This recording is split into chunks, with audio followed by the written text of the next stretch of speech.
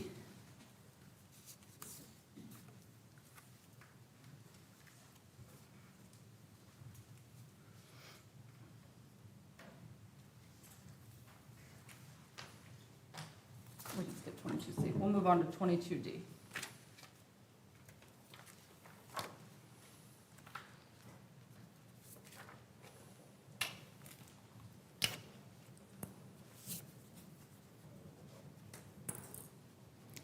Twenty-two D, page 1. Are these going to be text messages between LaKenya Brantley and the defendant? That's correct.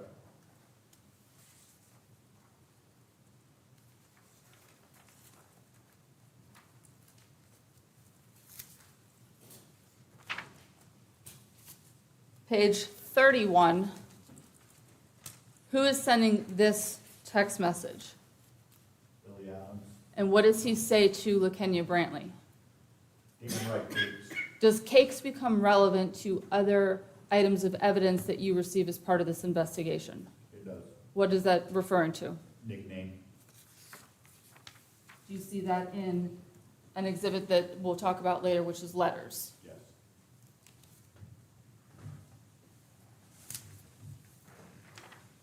Page 32. Is the defendant sending this text at the top of page 32? Yes. And what does he say? How was your day, wife? What day is that sent? That is on the 5th of January at 5:56 p.m.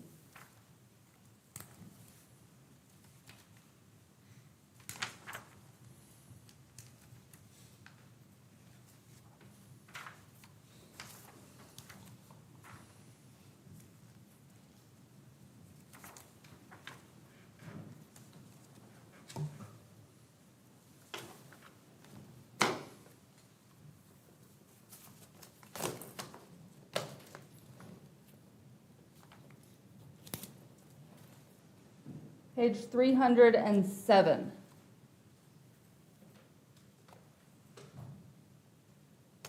Who is sending this? You may,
Going back to page 307, first text message on page 307. Who is sending this text message? LaKenya Brantley, And what day? that is the 29th, And the time? that is at 11 p.m. Now, are you aware of these text messages later on in your investigation? Do you confront the defendant with these text messages during your interview? Yes. Are these the text messages you were referring to when you're looking at your phone and confronting him with those during the interview? That's correct.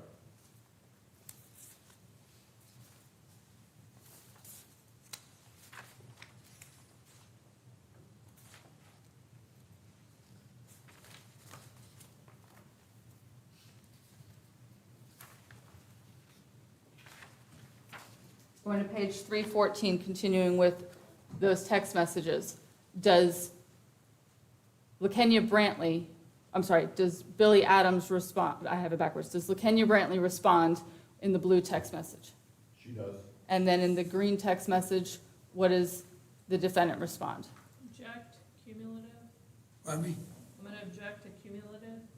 I'm gonna give you a little latitude. These were not reviewed with the prior witness. They were not. No. All right, then overruled. I love you too, wife. I don't think I had you read the first one.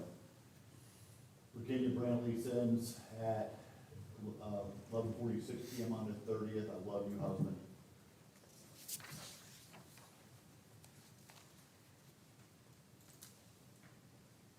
Now, page 319 of State's Exhibit 22D. What day is that text message sent? That is on the 30th, What time? 9:55 AM. Who sends it? That is from Billy Adams to LaKenya Brantley. What does it say? I don't want them folks be petty and fucking with my guns. And the next text that's sent immediately after is sent at what time? That is sent at 9:55 AM. What does it say? I gotta take all of them to the store to get them cleaned and checked. What time is that text sent? That's at 9:55 AM on the 30th. Is that before Ms. Sims is killed? It is.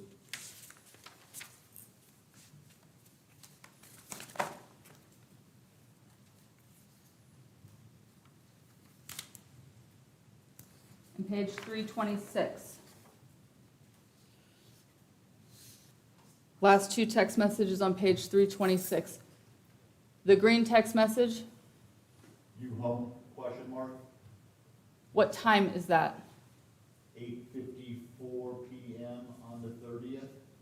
And then the next text message is sent by who? That is sent by Billy Adams to LaKenya Brantley. What does it say? I just woke up. At what time? 8:54 PM on the 30th.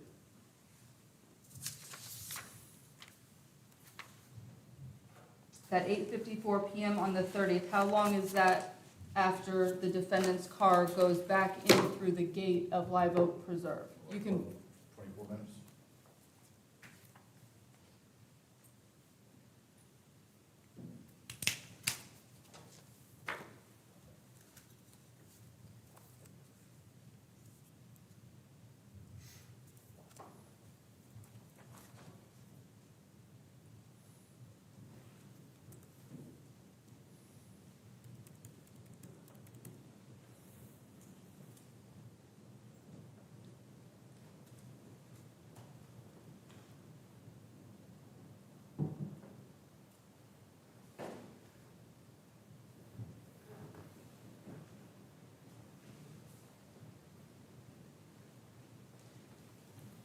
now 22G.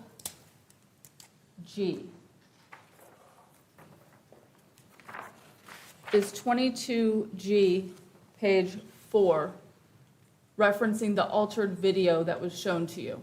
It is.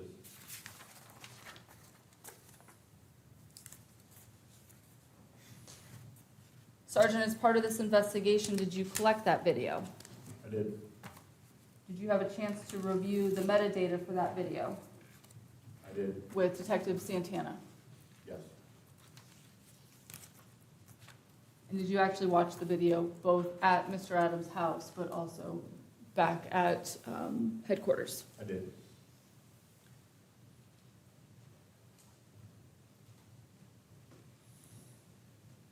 Having seen this video, did you actually talk to Mr. Denton and Mr. Walker about this video? I did. Don't tell me what they said, but did you discuss the video with them? Yes.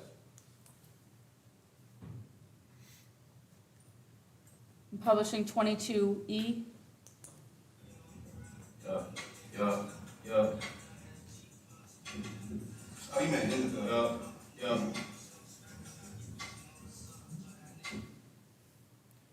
was that the video that was shown to you by the defendant? That's the video. Was that the video that was told to you was taken at 8 PM on January 30th? That's correct.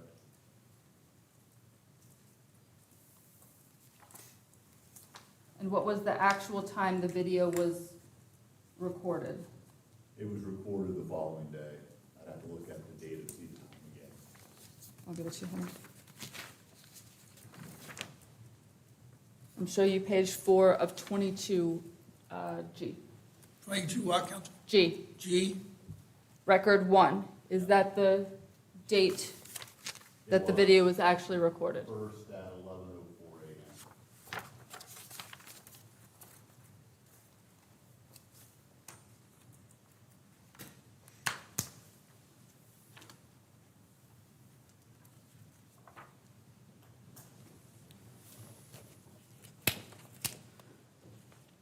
Were you able to collect text messages out of the defendant's cell phone between the defendant and Mr. Denton? Yes. 22H?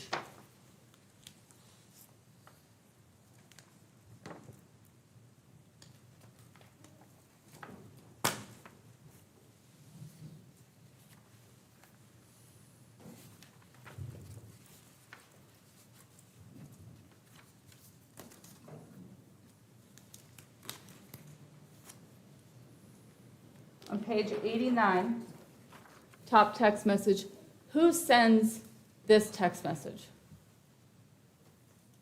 Shay, which is, sorry, I always butcher his name. Mr. Denton? Yeah, Mr. Denton. Does Mr. Denton send this text message to the defendant? He does. Are these the text messages between Mr. Denton and the defendant that are in the defendant's phone? That is correct. And what does Mr. Denton say? I can still claim youth. Next text, Yes, sir, thank you. next text. Fuck school, though, What's the date on all 3 of those texts? the 31st at 10:23 a.m., Day after your homicide? day after. Does Mr. Adams respond? Page 90 of State's Exhibit 22H. Yes, What does he say? new flex, And then, everybody got degrees, and the next text, 25 to new 20. and then the last text on that page. Let me get this damn money.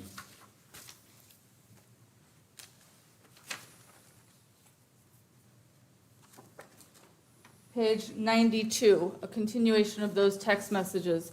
Does the defendant respond as well? He does. What day? That is on the 31st at 10:26. And then the next text he sends immediately after that on page 93 is what? No kids, What day? 31st at 10:26. How long would this be after the homicide occurred? 14 hours. Does he send another text after that? He does. What is it? That is at 10:26 on the 31st. Is the context of that conversation that the 2 of them are discussing being young and being able to work, make money, and have no responsibilities? It appears that way.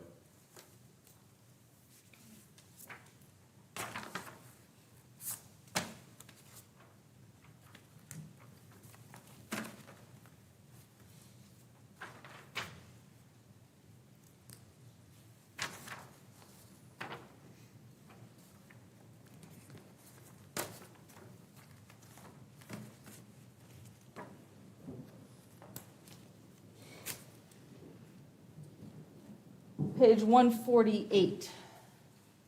First text on that page, who sends it? Billy Adams, To Mr. Denton? What day? that is on the 1st of February at 1:34 p.m. What does it say? 12E again, What is 12 slang for? Police from the TV show Adam 12. Where are you on February 1st at 1:34 p.m.? In his subdivision, What's the next text that the defendant sends? don't forget at 1:35 on the 1st. And then, 7-820 at 1:35 p.m. on the 1st. And then the the last text on page 148. 12 gun call you soon, also on the first, and that is now at 4:38 PM. Have you spoken and interviewed the defendant for the first interview on January 31st already? I have. Your second interview on February 1st, has that already occurred? The second interview on the 30, Second interview, first interview of February 1st. yes, Has your second interview of February 1st occurred yet? not yet. Is this text message sent in between those two interviews? It is.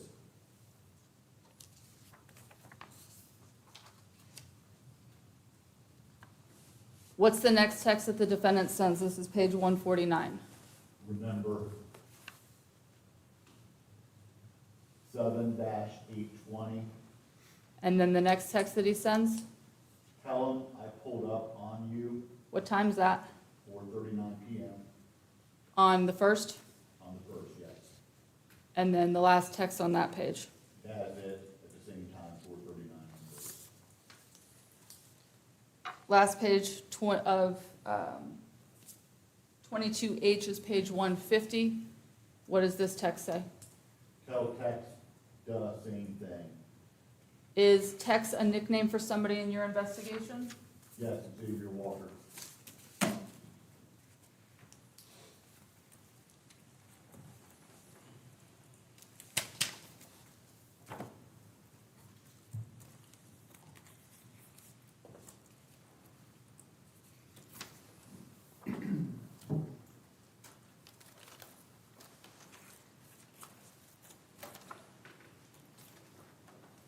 Twenty-two J.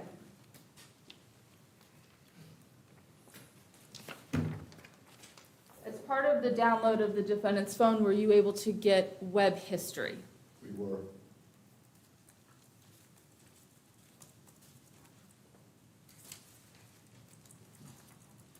Page 4, record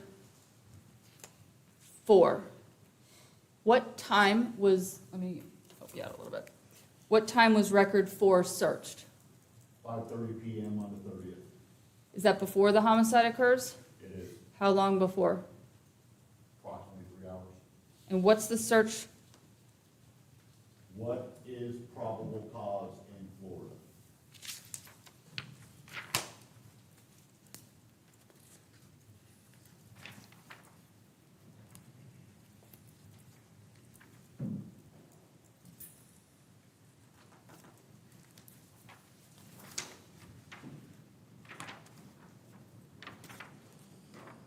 This record's split up on 2 pages, so I'm going to show you record 8. What's the search term? Gun stores near me. And then we'll go to the page 6 of that same exhibit 22J. Is that the balance of the record for record 8? What time was gun stores near me searched? On the 31st at 12:03 PM After your homicide? after the homicide. And then record 9. What's the search term in record 9? Delete telegram messages? Is a date associated with record 9? No.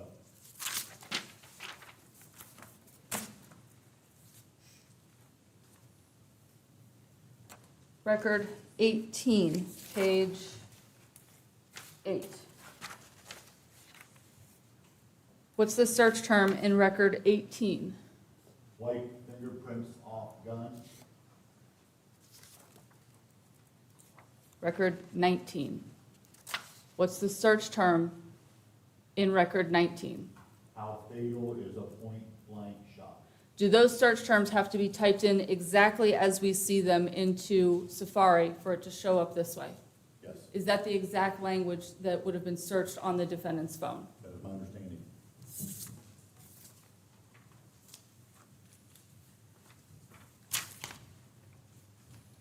Page 18, record 50. What phrase is searched? How do females know they are pregnant?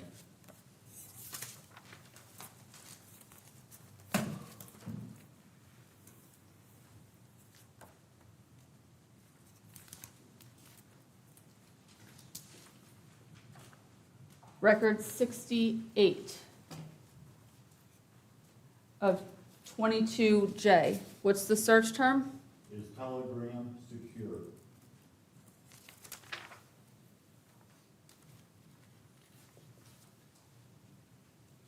Record 77. What's the search term? What's needed for an arrest warrant?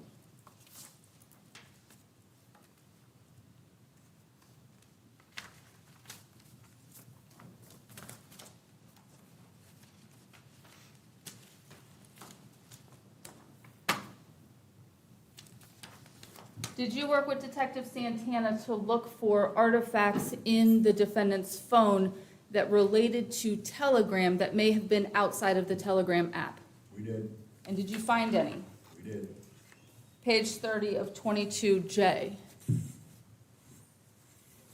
Record 1. Does that phrase, "you ain't give me the right address," from the notifications, from Telegram notifications on the defendant's phone? Yes, Through your investigation, did that phrase become relevant to other messages that you had seen? yes. Where did you see those messages? A lot of Sam's phone. What about record 2? What are the phrases in the body of the notification? Baby, you ain't giving me no directions, and I'm finna leave. Did you see those words in Miss Sims' Telegram messages? I did. Who were the Telegram messages between that you saw on Miss Sims' phone that contained those words? The ones between her and Billy Adams. And then record 3. How far am I going back? Did you also see those words in Miss Sims' phone? I did. In Telegram? In Telegram. In her messages with the defendant? That's correct.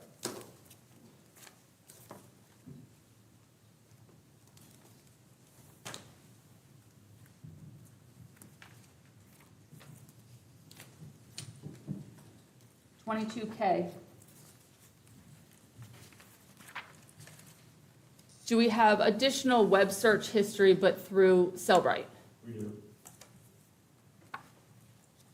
I'll zoom in on this a little bit.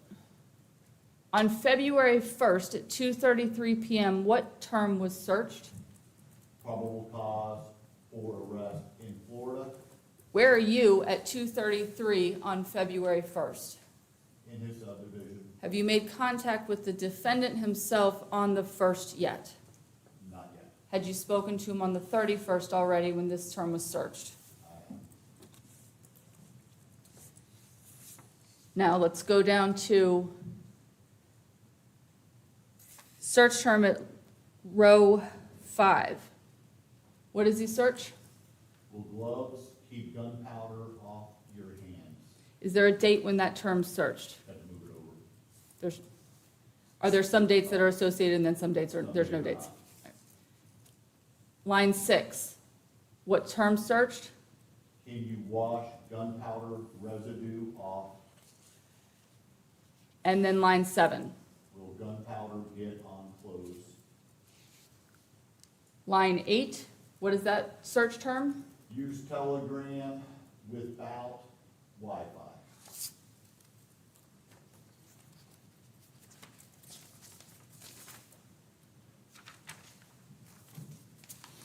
Page 2 of 22K. Search term at line 10 is what? Shot back of the head. And then at line 12, what search term, what's searched? Deleted Telegram messages.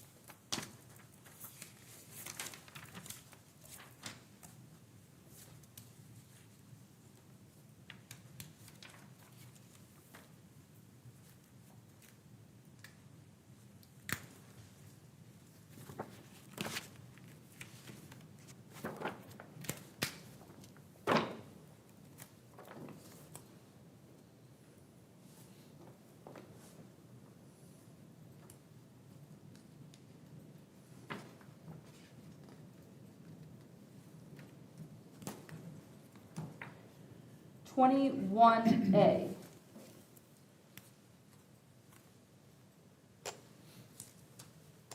Were you able to get a full download out of Mr. Denton's phone? We were. And is the phone number we see as the owner of this device Mr. Denton's phone? It is The phone number that is communicating with him in this text message thread is who? Billy Adams, And how does Mr. Denton have Billy Adams saved in his phone? Bill's.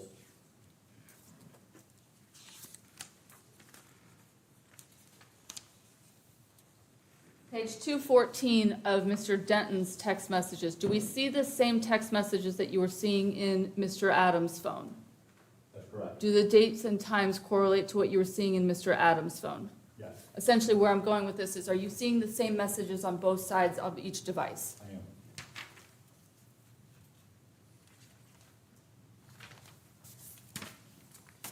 Was there a separate text thread you located in Mr. Denton's phone that you did not locate in Mr. Adams' phone? There is. Was it sent from an iCloud account? It was. 21B. Does this iCloud account, up until this point and when you speak with Ms. Craig, does this iCloud account have anything to do with your investigation? Not yet. Do you have Mr. Denton's phone number as the participant in this text thread? We do. Looking at page 1 of State's Exhibit 21B, what's the first message that's sent from the MoneyDF iCloud account? Yo, And the next text is what? this east. What day is that sent? That is on the 2nd of February at 8:59 a.m. At this point, have you spoken to Mr. Adams on January 31st? I have. Have you spoken to him twice on February 1st? I have. Have you seized his car and done a search warrant on it? Yes. And have you collected surveillance video from Easton Park and Live Oak Preserve? Yes. And do you also take the defendant's phone prior to this set of messages being sent? Prior to that, yes. Page 2, text at 11:36 on February 2nd. What does the defendant say? Delete them messages I sent you yesterday about 12.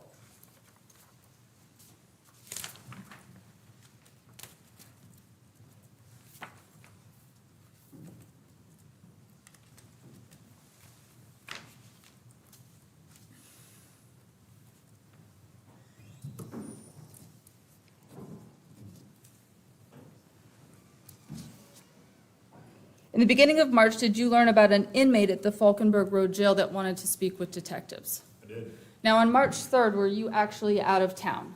I was. Do you have an assist detective for circumstances just like that? Yep. Does Detective McGill respond to the Falkenberg Road Jail? He did. Who goes with him? We was Detective Klein. Are you made aware after the fact that they conducted an interview? I was.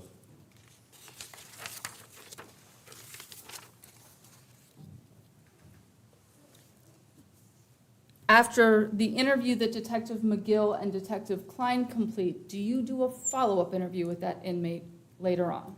Yeah, it was on the 7th of March. First interview by Detective McGill and Detective Klein is when? That was on the 3rd of March. And then your interview is on the 7th? Yes.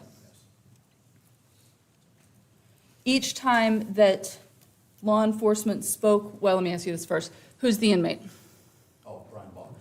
And each time that law enforcement speaks with Mr. Boggs, who has initiated that contact? Mr. Boggs. Do you all, meaning you and Detective McGill and Detective Klein, respond out to the jail because he's asked you to come out there? That's correct.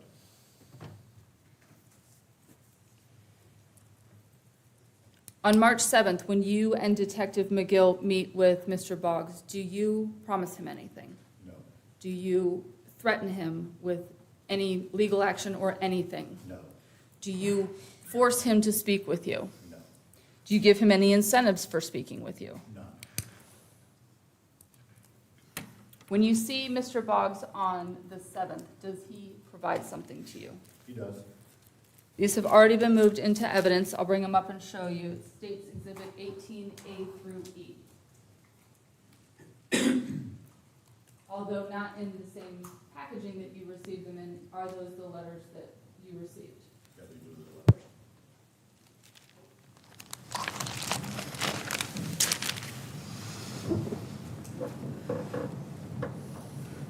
Sergeant, let's talk a little bit about these letters. So when you meet with Mr. Boggs on March 7th, where do you meet with him? Falkenberg Jail. Is he in custody there?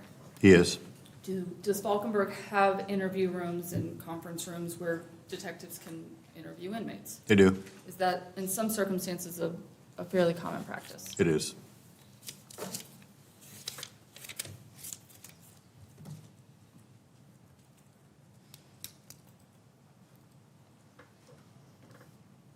During that interview, do deputies bring Mr. Boggs in to meet with you and Detective McGill? That's correct. Do you audio record all of that interview? We do. Does Detective McGill audio record all of his interview on the 3rd? Yes. Did you have an opportunity to listen to that interview on the 3rd before you do your interview on the 7th? I did. Essentially, are you able to get some of the background information at that point? That's correct. So when you walk into your interview on the 7th, do you have an idea of what may have gone on already? Yes. How do you get States Exhibit 18A through E, these letters? He gives them to us. Explain what you mean by that. Oh, Mr. Boggs had them in his possession and gave them to us. Hands them over to you. Hands them over to us. Now, as you look at them now, they're in plastic sleeves. Yeah. How does he, what condition are they in when he hands them to you? Folded up. All of them together? Yeah. Just pieces of paper? That's correct. Okay. When he hands them to you, do you all discuss where he got them, how he got them, all the backstory to that? Yes. Don't tell me any of that, but are you made aware of all of that during I that am. March 7th interview?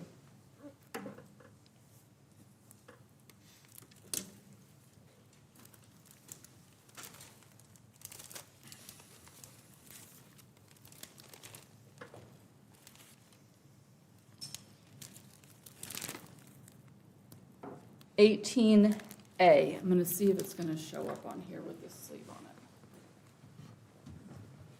I'm gonna show you overall the first page, and then we're gonna talk about some information here. Is this the front of one of those letters? It is. If I need to take it out of the sleeve so you can see it a little better, let me know. I wanna talk about this part up here at the very top. Were you given some information on what those numbers mean? Yeah, their phone numbers. Hold on, stop for a second. Don't tell me what they are, but just tell me, were you given information about all of them? Yes, I was told what those are. The names and the information contained in these letters, were you also given information on essentially what the backstory may be to some of that? Yes.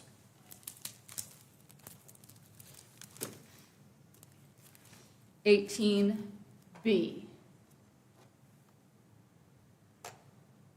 Do you see the name Morgan Craig in this letter? I do. Is that the first time that name becomes relevant to your investigation?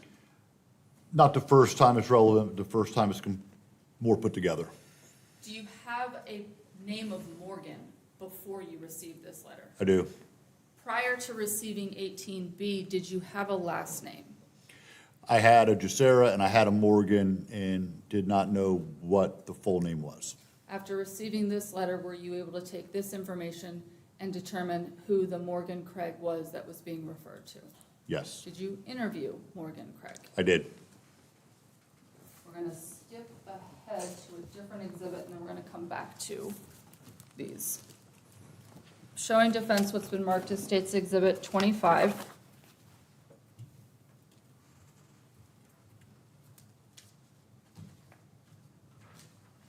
May I approach? Okay. Sergeant, I'm showing you what's been pre-marked as State's Exhibit 25. Do you recognize that exhibit? I do. Have you seen it before? I have. Your Honor, at this time I'd ask to move into evidence what's been pre-marked as State's Exhibit 25 as 25. No objection. Thank you. So admitted, Permission to publish. granted. Now, after learning the name Morgan Craig from these letters, do you interview Morgan Craig? I do. Does she provide you with a screenshot? She did. Did she have anything beyond just the single screenshot? That's all she had. Were you given context during your interview with Ms. Craig as to where she got this screenshot from? I was. I'm going to publish State's Exhibit 25. Now let's start first with the contact up at the top of State's Exhibit 25. What's the iCloud account? moneydf@icloud.com. At the time that you received this screenshot, have you seen the messages in Mr. Denton's phone that have that same iCloud account? I have. Now, is it obvious that there's communication that has started and then ended beyond the screenshot? Yes. Let's start with the second blue text bubble on the right. Who is sending that text bubble? Would that be the owner of the device? That is, yes, the owner of the device. And would that device have come from, did this screenshot come from Morgan Craig? It did. What does she say here? Yes, they do. Do you have an idea where you want to go? Now, gray bubble on the left, who's that sent by Billy Adams from that iCloud account? from the iCloud account. And what does it say? I know they won't find shit in my car, in my phone, because I didn't do anything. If worse came to worse, if I called you, would you tell them that me and you was just hanging out together for a little bit? Now, let's stop for a second, let's talk about that text. The name Just Sarah, was that provided during your interview? It was. Who gave you that name? Billy Adams. Was the name Morgan provided during your interview? It was. And I'm speaking specifically about the February 8th interview. Who gives you the name Morgan? Billy Adams. Once you're able to get 18A and see Morgan Craig, is this the Morgan Craig that is being associated back to that interview of Just Sarah? Yes. Now, moving on from there, is there then additional text that she responds with in blue? Yes, she says, yeah, who was you really with, question mark. And what's his response? I was with Shay in Texas. And she says what? Oh, okay. And then his last two texts are what? But my phone location was kind of funky, so it got me at home. And my gate camera has me coming home at 8:30.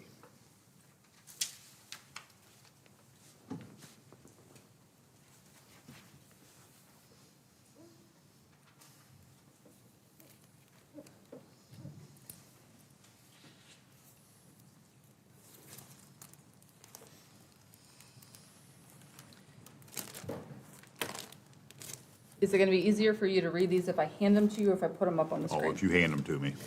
May I approach? I'm giving you 18A. And if you'll start by reading, you can skip the numbers at the top, but the words that are in the middle of the page, will you start with the top of those words? Cakes, listen to my dog. He fissin' to help me get home. We almost there, wife. Get that done for me. Be on point and do what he tells you to do. We finna get through and we finna get from round. There's 2 more girls that's going to help so I can come home, but I'm keeping you in the loop so you know. They finna play they role and get gone. You know where me and you at, and you know you that, hold on, let me start over on that one. You know where me and you at, and you know you the one I want to be with, and I know you understand that. Don't fold, Cakes. I need you. We finna pop our shit after this. Was that provided to you by Mr. Balls? It was. Was 18D also provided to you by Mr. Balls? It was. What does that one say? I, LaKenya Brantley, am writing this on my own free will, and this is concerning my boyfriend, Billy Adams, and his criminal case, 23CS001904A. I want it to be known in the text messages that was sent from my phone to his phone that is being used against me as evidence in this case had nothing to do with Alana Sims. Those messages were concerning Tatiana Harrell, a girl from Miami, who my boyfriend Billy Adams was having an affair with. Other than that, I want nothing to do with this case and have no knowledge about this case. If I am questioned in any way, my Fifth Amendment right will be violated because I want to use my Fifth Amendment right unless I say otherwise. This is being written voluntarily, and I am not being promised anything or being forced to do this or being coerced in any way at all to write this. Cakes, write all of that down on paper and get it notarized for me so I can come home to you. 18C, also provided to you by Mr. Boggs. Also provided by Mr. Boggs.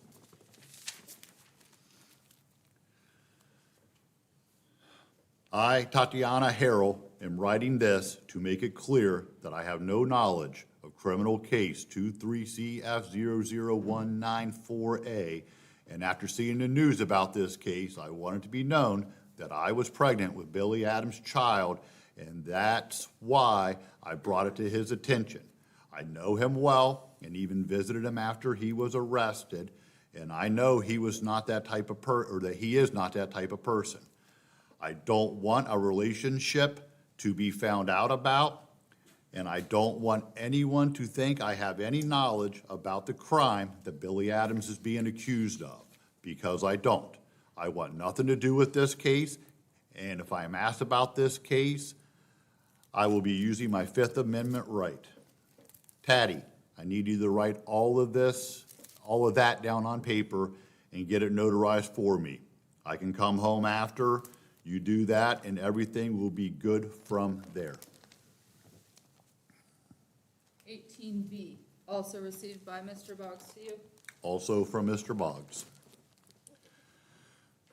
I, Morgan Craig, was visiting my parents on the night of January 30th, 2023, and since my friend Billy Adams lives nearby, I asked him to see me. He stopped by at about 7:25 p.m. and left to go home about an hour later.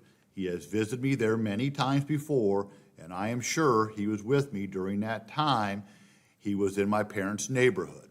I have no knowledge of the crime he's being accused of, and I do not want to talk to any law enforcement concerning this, or I will choose to have a lawyer and remain silent. I write this because I know for a fact he only came to Easton Park to see me on January 30th. Bud, I need you to write all of that down on paper and get it notarized for me. I can come home once you do that. I love you and I appreciate you. Were there other pieces of paper that you received along with these three letters? There were. Is 18E another page that you received as part of the letters from Mr. Boggs? I'm not going to have you read all this stuff. Yes, it is. Are these additional notes and pages that were received? There are. There Did they are. Mr. Boggs also bring a separate white sheet of paper with him? He did. And did he explain to you, don't tell me what he said, that the white sheet of paper was also part of this packet? That's correct.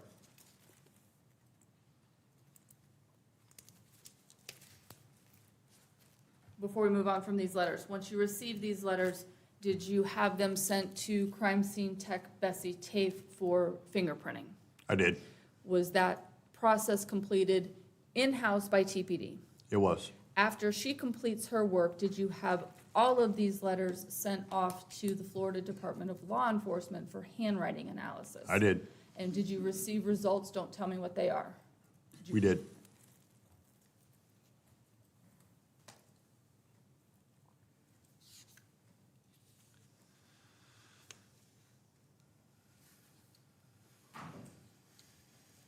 Were additional items from the medical examiner's office and from the scene submitted to the Florida Department of Law Enforcement, Yes, to their biology lab? that's correct. Was that for DNA testing? It was. And did you receive results back from those as well? We did.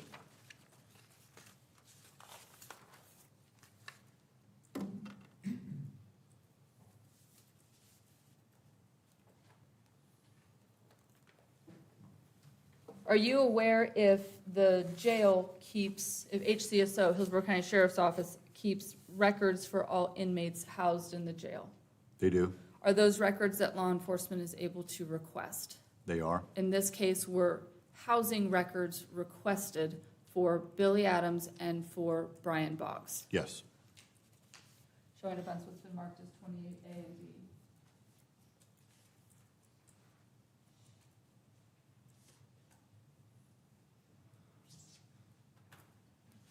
I'm going to show you these, but I'm not going to move them into evidence yet. Do you recognize 28A and 28B? You can move the tags off of them. Yeah. Don't tell me what they are, just let me know if you recognize them. I do. Were they received as part of the investigation in this case? That's correct. Thank you. And did they come from the sheriff's office? They did.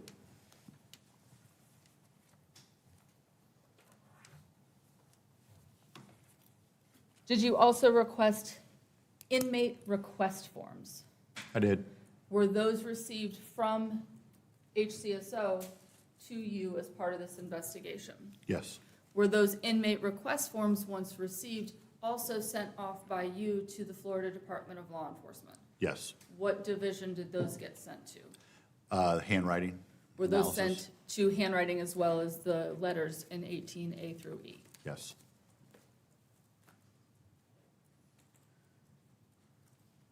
Did you also complete a search warrant for call detail records from Verizon?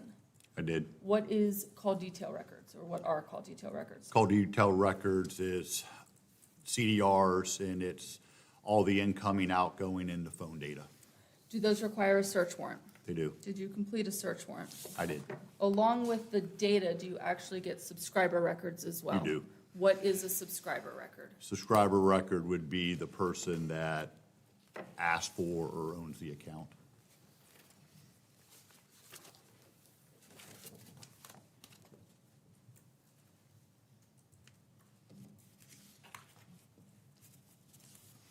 Showing defense 23A and B and 23C. May I approach? You may. Do you recognize the Verizon records, subscriber information, and then the disc with the call detail records on it?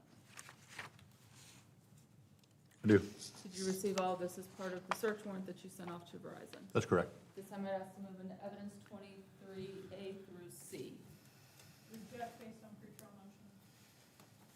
Overruled, noting the objection. Permission to publish. Granted.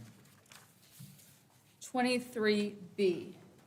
Do subscriber records come in many different formats depending on which cell phone provider is sending them? Yes. And some of them, is it as simple as just literally a single sheet of paper with the information That's on it? correct. I'll zoom in just a little bit. Is this the subscriber information for the Verizon account that you sent a search warrant to Verizon for CDRs? Yes. What was the phone number associated with that Verizon account? 813-520-9132. Is that the phone number that is actually for the records itself, or is that a secondary phone number for the records? Secondary phone number. And what was the phone number that the CDRs actually came back for? 813-625-6844.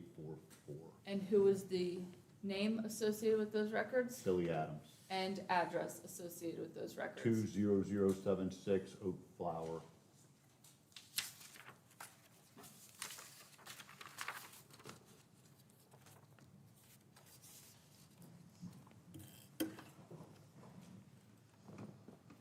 Once you receive these records, are they provided to another sergeant at Tampa Police Department for analysis, workup? Yes. And who is that? Sergeant Van Heist.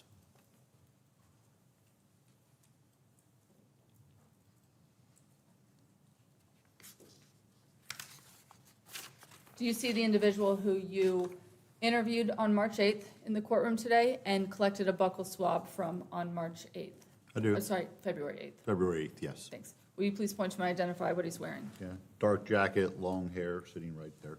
Mayor, please let the record reflect the witnesses identified the defendant. The record will so reflect. May I have just a moment? You may.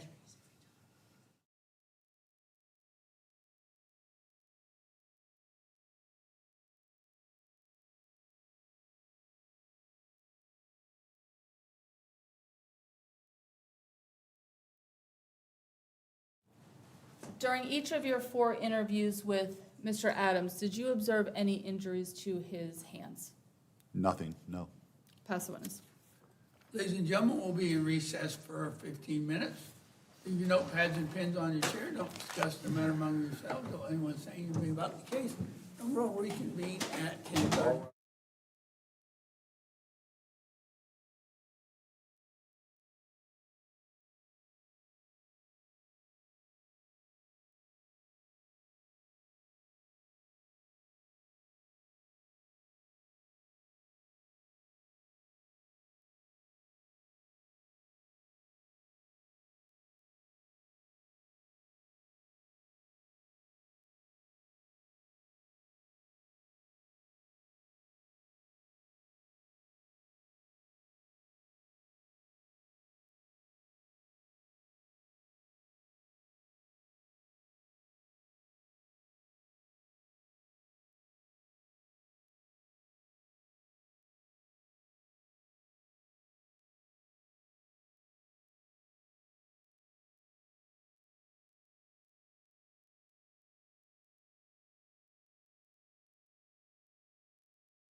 Okay, ready to proceed? Yes, Your Honor. Defense? Yes, Your Honor.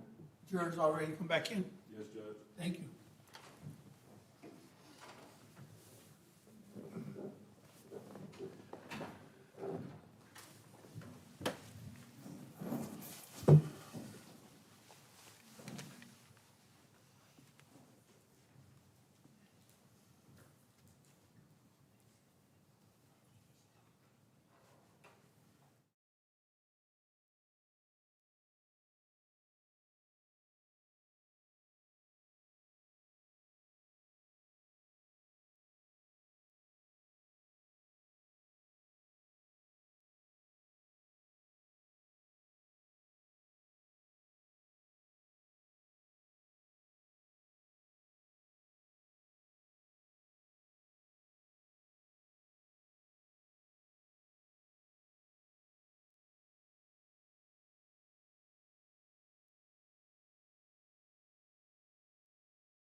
Thank you, ladies and gentlemen, you may be seated.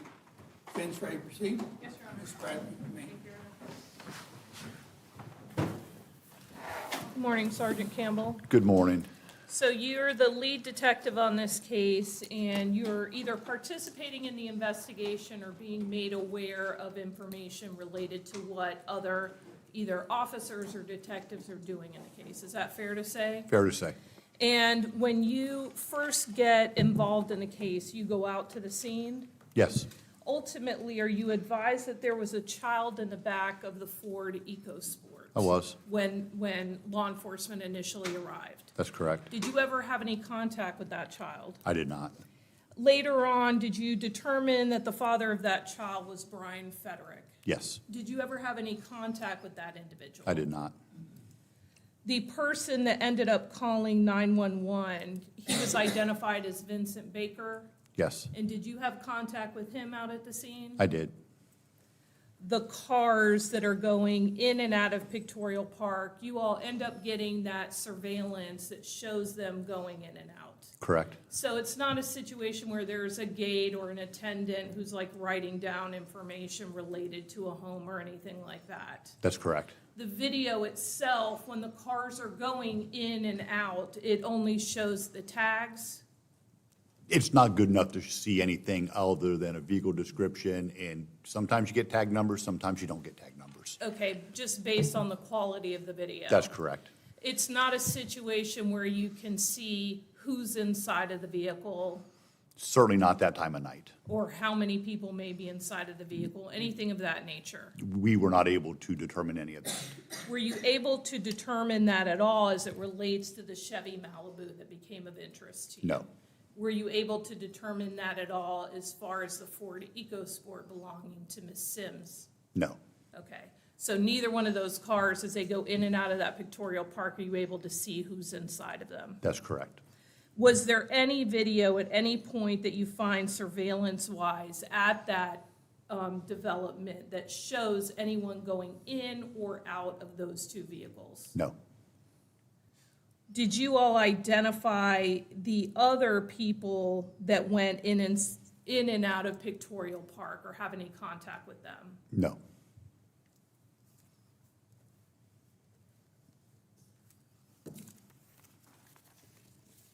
When you were out at the Easton Park area, you all obtained the video there as well? we did. Okay, and the community that Mr. Adams was living at, were you able to get video from that area? We were. And that one was the one that has a tag reader that is sometimes associated with who the resident is that correct? An RFID reader, and yes, it is for vehicles that are registered to an address.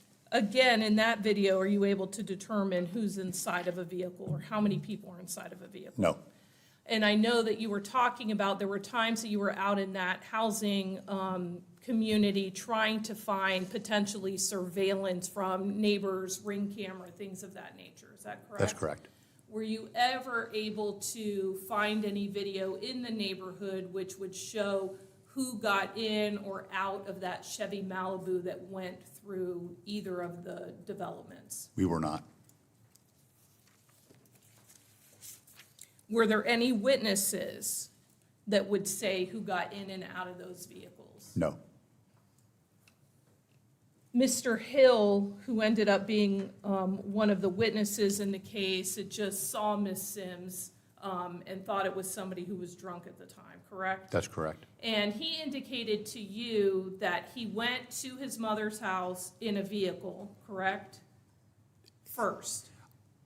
Yes, and then back on foot. Okay, he goes to his mother's house on vehicle, comes back, then takes his son back over to his mother's house on foot, and then comes back. Yes. And the time frame that he's giving you all related to when he would have been driving past earlier. No, I don't think he drove past. He just walked there and walked back. I don't remember one way or the other on the drive. He may have said that. I don't recollect that part of it, though. Okay. You don't recollect him telling you that he drove past the scene around 8:18? My understanding is he walked to his mother's house, back from his mother's house, and from the time he left his house and what he was able to look at on his times, and when he would have gotten to his mother's house, and then walking back, saw the person again, but I understood it that he was on foot both times. Okay, would your report refresh your recollection? Yeah, sure, let me look at it. Okay.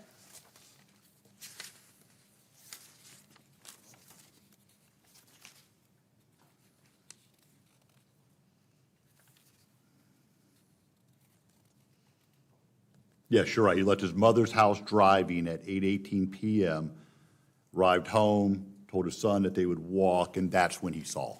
Okay. And did he ever indicate to you, as he would have driven past around that 8:18 timeframe, that he observed anything unusual in that area? No, Or he was able to identify who may have been in that area?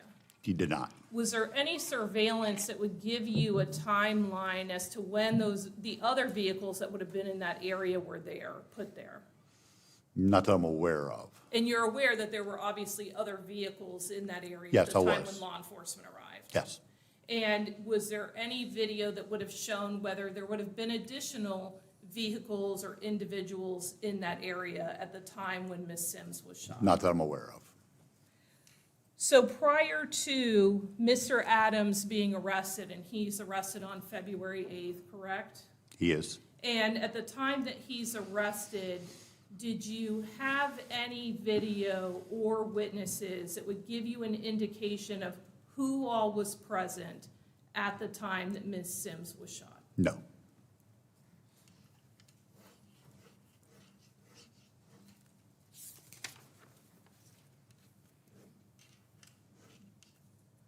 When you first interview Mr. Adams at his home, those first ones that we hear that are just the audio, you hear kind of the ringing of the doorbell, and it was a Ring camera that was there. It was. And you can hear that you're talking to someone through the door potentially. And Correct. telling them that you're law enforcement, correct? Yes. And there's a female voice, that is Sharonetta Adams? Yeah, his stepmother, I believe. Okay, and that is their family residence, correct? It is. The Chevy Malibu that you end up doing research in is actually Mr. Adams' father's vehicle, correct? Yes, Billy Adams Jr. Okay, and so he's Billy Adams Jr., my client is Billy Adams III, correct? That is correct. Okay, and so they both were there at the residence that first time that you made contact with Mr. Adams? Yes. And both of them are cooperative with you? Yes. And you speak to Sharonetta Adams, and then you also, that other voice that's on that video is Billy Adams Jr., Mr. Adams' father, correct? Yes. Correct. Were there other people inside of the home when you all were there throughout the investigation? I know he has other siblings. I don't remember who was there or not there.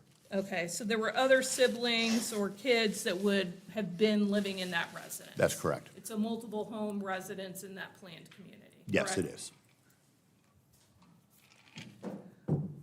when you end up talking to Mr. Adams, you tell him that Ms. Sims' entire family were pretty positive that the child she was pregnant with was his. Is that correct? That's correct. And that's part of the information that you're receiving when you're doing the notification to the family about what happened. That's correct. And at that point, you don't know whether that information is accurate or not. You're just going on what you have. Just information, yes. Ultimately, a DNA test is done and it's determined that the child did not belong to Mr. Adams. Is that correct? That is correct. So they were incorrect. They were incorrect. Did you all ever determine who the father of the child is? Yeah, I'll have to look. Objection relevance. What's irrelevant? Can we approach? You may.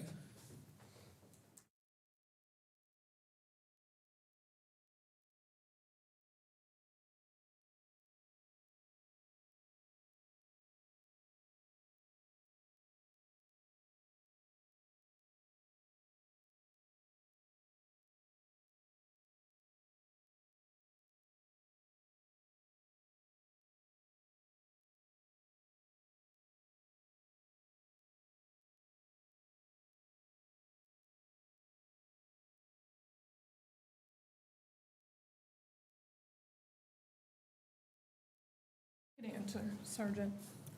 Brian Frederick? Okay, and that's the same father of the child that was in the back seat, correct? Yes. And that's a person you never spoke to?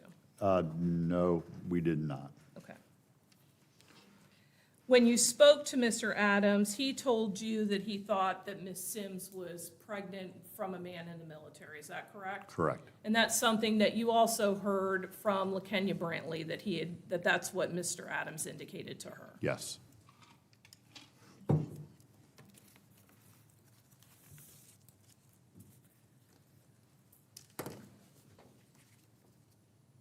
In States 20C, What was that number, Counsel? 20C, Your Honor? 20C? Yes. All right. In States 20C, these are the messages between Alana and Mr. Adams. This is on page 12. They're talking that day about getting together, right? Yes. And you had read some of these earlier. And this is where it would be, Mr. Adams is indicating they're cooking now. After they leave, me and you are gonna link, right? Yes. And that's on that same day, January 30th, 2023, around 2:59 PM, correct? Correct. And when you all downloaded Mr. Adams' phone, there was a video on his phone from that day, right, in the afternoon? There were videos, yes. Okay, and do you remember there being a video of Mr. Adams and some other individuals? It looks like it's on the back patio of a residence. Yes. Did you ever identify those individuals? Did not. Did you ever speak to any of them? No. And that would relate potentially to what he's saying, that they were hanging out and cooking. After all that's done, then he was going to link up with her. Yes. Okay. The time frames that you have, and we were talking about the last text messages from Alana Sims being at 7:50 PM on January 30th, where you read it said, "Is this you?" Yes. Correct? Okay. And you all have her car entering Easton Park at 7:25 PM, correct, on the 30th? 7:35 PM. Okay, 7:35 PM.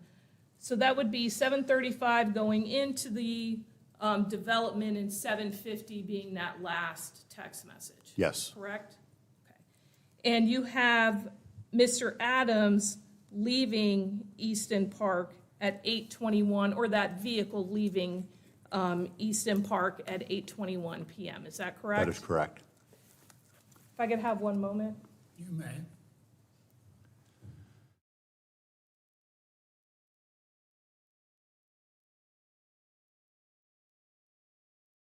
Correct. Is he excused? Subject to recall, he's excused from the courtroom. Sorry, Sergeant, you know, at this point, you're being excused, but since you're subject to recall, do not discuss your testimony with anyone else. Understood? That is correct, sir. All right, thank you. Yep. State? Tatiana Harrell.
Morning, Ms. Harrell.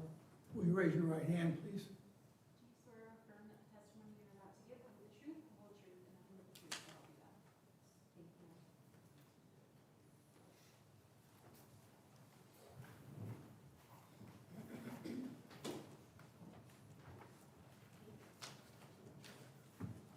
Good morning. Would you state your name and spell your first and last name for the record? Tatiana Harrell, Tatyana, last name Harrell. And speak up into the microphone. You can pull it closer to you if you'd like. Okay. May I proceed? We may. Ms. Harrell, in 2022 and 2023, what city did you live in? Fort Lauderdale. You're gonna just scoot a little closer to the microphone, just talk loudly at me. Wait, so what year? I'm sorry. 2022 and 2023. Fort Lauderdale. Fort Lauderdale, Florida. Yes. Do you know Billy Adams?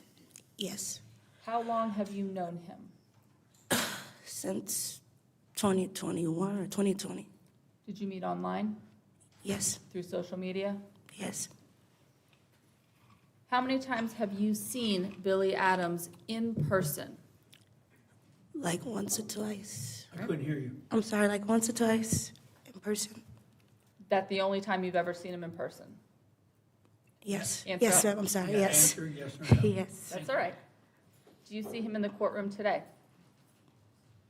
Yes. Will you please point to him and tell me what he's wearing? Black. Point to him too. You can point to him, it's okay. Black Black what? suit. Right, Your Honor, please let the record Record reflect the reflects witnesses he identified the defendant. defendant. In January of 2023, did you have a boyfriend? Yes, ma'am. Was the boyfriend someone other than Billy Adams? Yes, ma'am. Have you ever had a sexual relationship with Billy Adams? In 2020 and 2021, yes. Well before January of 2023? Yes, ma'am. In January of 2023, were you pregnant with the defendant's child? No. No further questions, I'll pass the witness. Any questions, defense?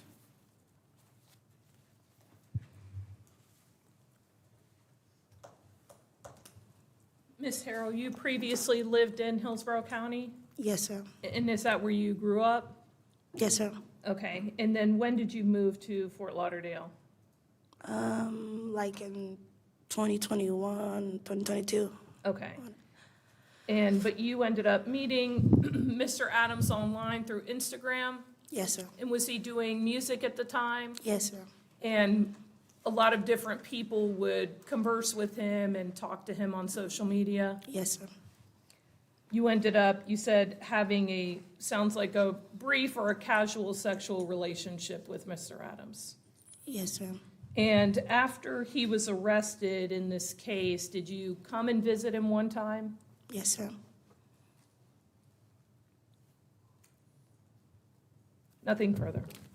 Is witness excused? She's excused. No objection. No objection. Ms. Harrell, thank you. You're excused. Thank you.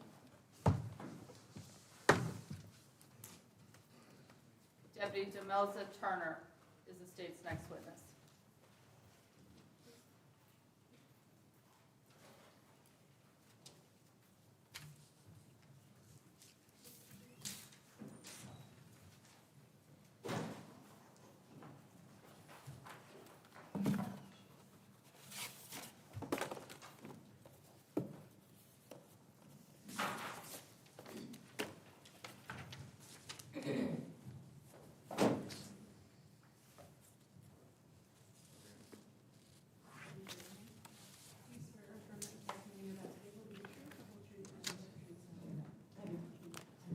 Detective Turner, come on up here. Good morning, Judge. Good morning. Would you state your name and occupation and spell your first and last name for the record? Sure. Master Deputy Demelza Turner, Demelza Turner. Thank you. State you may proceed. Thank you. Deputy Turner, where do you work? The Hillsborough County Sheriff's Office. Where are you assigned? I'm assigned to the Jail Intelligence Squad. And as a jail intelligence squad deputy, are part of your responsibilities handling investigations that may occur within the jail? That's correct. are some of those other responsibilities working with other law enforcement agencies and management of HCSO jail records. Yes. So first, let's talk about what I'm going to show you as what's been pre-marked as 28A and B. Do you recognize these records? Yes, I do. Are they in the same or substantially the same condition as the last time you saw them? Yes. So to determine have to move into evidence 28A and 28B. Any objection? No objection. So admitted, We'll talk about those records in a second. Permission to publish, Your Honor? granted. As a jail deputy, do you have access to all of the records within Falkenberg and Orient Road jails? Yes. Are all inmates monitored and their movements managed? Yes. Are there records kept for movement and housing of every single inmate Yes. at all times? Yes. What level of detail does that also include? It includes their location, their bunk number, the date and time. And does it also give the pod, and, well, I guess the better question to start with is, explain how the jail's broken up into different pods, and we can go from there on how the inmates are going to be moved and categorized. Okay, at Falkenberg, we have 13 housing units. Each one is broken up into 4 pods, and each pod can hold up to 72 inmates. Within that pod, are there going to be cubicles? Yes. Explain how those cubicles lay out to give an example and a description of someone who may never have been in Falkenberg Road Jail. So it's laid out like a big dorm room or a barracks with the bunks around the outside. They're split into groups of 4 by short walls. So there are 4 bunks in a group. Short walls meaning no taller than about shoulder height on somebody, if that. More like waist height. All right. Within that cubicle, how many beds are in a cubicle? 4. Are there additional beds that may be outside of a cubicle? Occasionally, we have what are called portable cots that may be at the end of the cubicle. What do the inmates call them? They call them boats. Right, do they look like a plastic boat? A little bit, yes. Okay. When an inmate's assigned to a bunk, do they have to stay on that bunk? Yes. Do you all keep records of all of that? Yes. If an inmate's moved to a different bunk, are there records showing which bunk they are moved to? Yes. Do inmates have a locker? Yes, under their bunks. What is that? It's a drawer where they can store their canteen and personal items. Do lockers have locks? No. If you're in a boat, the portable beds, do you have a locker? No, you have like a small plastic box. Does that accomplish the same purpose as the lockers would? Yes. Again, they can't be locked. No.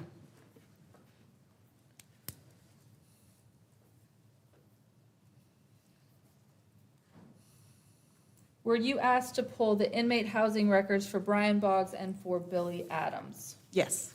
Do these inmate housing records include all of their movements from the time that they enter Falkenberg Road Jail until the records are requested? Yes. When those records are drafted, does it give the pod that they're in? Yes. The cubicle that they would be assigned to? Or I guess the better way to say it is the bunk they were The assigned to. bunk, yes. Are there specific bunk numbers on each one? Yes. Let's look at, and permission to publish. You may.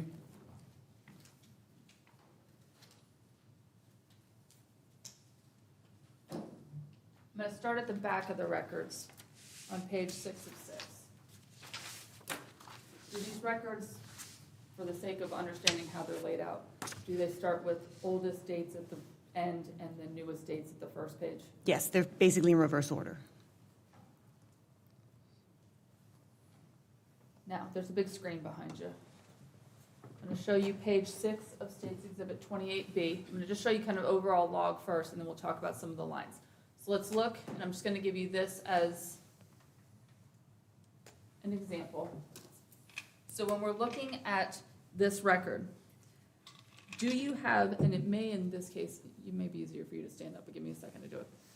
Do you have a date, and then do you have a housing location associated with that date? Judge, do you mind if she stands up? It may be easier for her to point on some of these. Do you mind if she stands up? Any objection? No, you're You may stand up, okay? Thank Do you. you have a date associated with the housing location? Yes, it's over here. So when we're looking at the date, we're talking about, date right here, Yes. all right? And then which line is associated to the pod and the bunk that he's assigned to? The pod is down here at the bottom, and then the bunk is where you see bunk number. So when we're looking at, you can go ahead and have a seat now. When we're looking at the dates, so we're gonna just, for an example, use March 1st of 2023. What pod was Billy Adams assigned to? 2 Bravo. And what bunk was he assigned to? May I check my notes?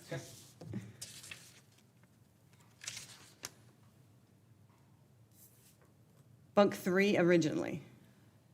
Are there going to be records as you go through these records to show that he has been transferred to a different bunk within 2 Bravo? Yes, every time an inmate is moved, the bunk number is changed in the computer and it shows up. Now, I'm gonna go just back to page 3 of these records, to the highlighted bunk that's here. We're looking at, let's just talk about what's highlighted here on page 3 of 6. So we're seeing, just as another example of a record, do we have a date here of 3/9? Yes, And do we have a pod assignment? yes. And what is it? That would be 3 Bravo. All right, so down here, underneath that 3 Bravo, do we have a bunk assignment? Yes. And what bunk was he assigned to? He was, it went from bunk 31 in 2 Bravo to bunk 4 in 3 Bravo. So is that a good example of when someone's moved either from a pod or from a bunk within a pod? There's going to be records of all of that. Yes.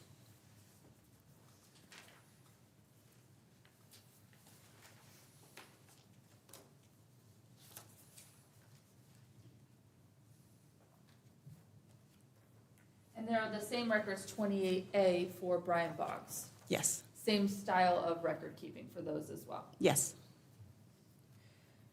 Now let's talk about 2 Bravo and both of those inmates. I can give you these if it's going to be easier for you to go off of them. I have my own. All right. Was Brian Boggs moved into 2 Bravo on February 28th of 2023?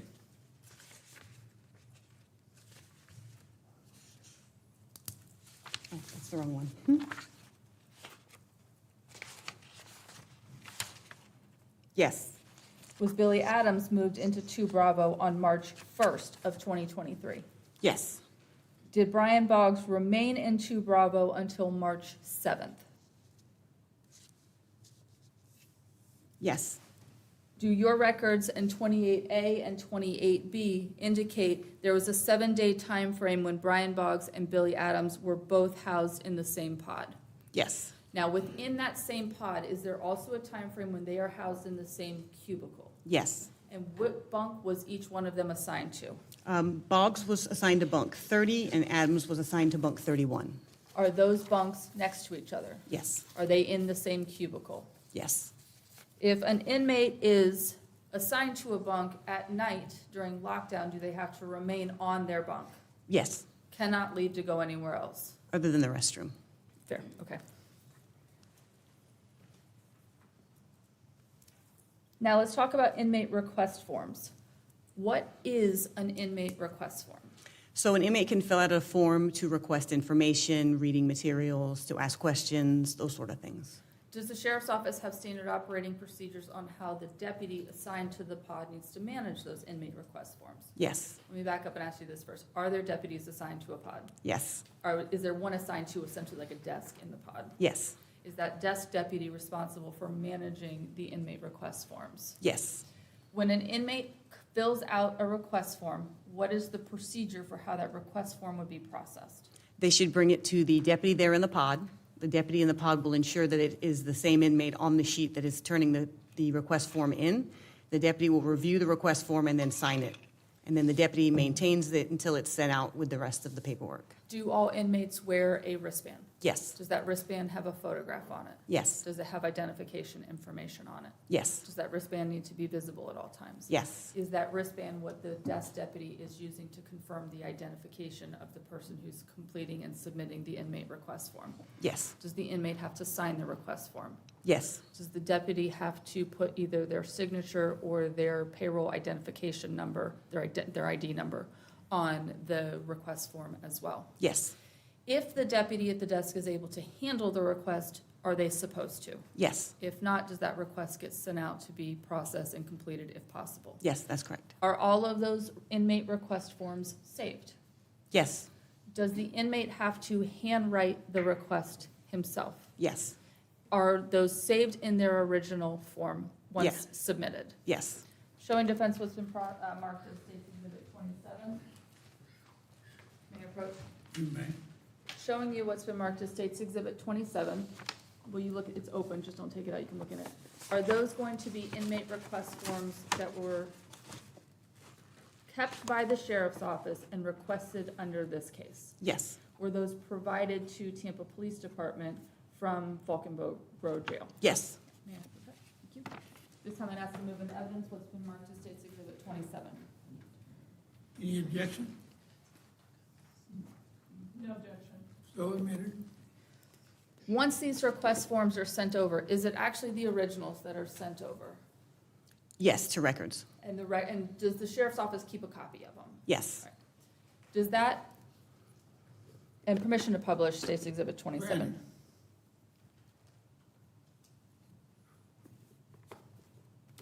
May I have a moment?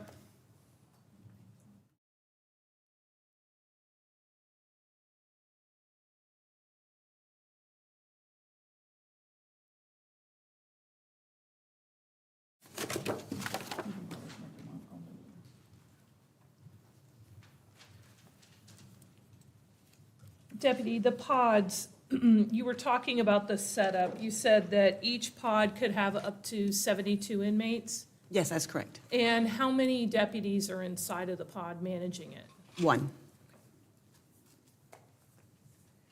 Is there video surveillance? Yes. Can you explain what the surveillance is in the pods? So there are several camera views that record continuously. There's only live monitored for emergencies and that sort of thing. And is there continuous video recorded in the event of there being an incident or anything like that that you all need to collect it? That's correct. Does the video also have audio? No. In the pod, you were talking about the bunks. Now, these are not like bunks where they're stacked, correct? We have some that are, but the majority of them are a single, like the bottom half of a bunk bed. Okay, so the majority of them are kind of the bottom level of a bunk bed, and you said there's 4 in that cubicle area. Sometimes there might be 1 on the outside, correct? That's correct. And the walls that kind of partition, they're, you said about waist high, correct? Yes. So when you're standing at any given area in the open part of the pod, you're able to see everything, correct? Pretty Yes. much? I mean, obviously, if somebody's kind of ducked down, you're not going to see them, but you can kind of see throughout the pod, correct? That's correct. There is like a very small rec area that's in those individual pods. Yes. And there's laundry area as well, correct? Yes. And showers and bathrooms. Yes. Sometimes a medical room that are in the pods as well. Yes. So there are some areas in the pod where if the inmates go there, you may not be able to see them throughout the rest of the pod, correct? That's correct. And sometimes the inmates will go, obviously, to court or to medical or different things like that, and their belongings remain behind in the individual pod, correct? That's correct. They don't get to take all their stuff with them every time they're walking around, leaving the areas. No. And inmates do not get privacy to their belongings, correct? That's correct. The deputies can look through it, correct? Yes. You call them a locker, we were calling them a locker, but they're really a drawer to contain information, but they can be opened and looked at any time. That's correct. And that's for safety purposes and managing, inmates in a jail, correct? Yes. The records that we were looking at, sometimes these records would also include, and I'm showing 28A, the records also can sometimes include information just like requests for canteen or, sanitary items, things like that as well, correct? That's not typically recorded in there. If there's something in there about canteen, it might have been a request from property. Okay. And otherwise, you all keep locations as to where each individual is for the duration of the time that they're in the facility? That's correct.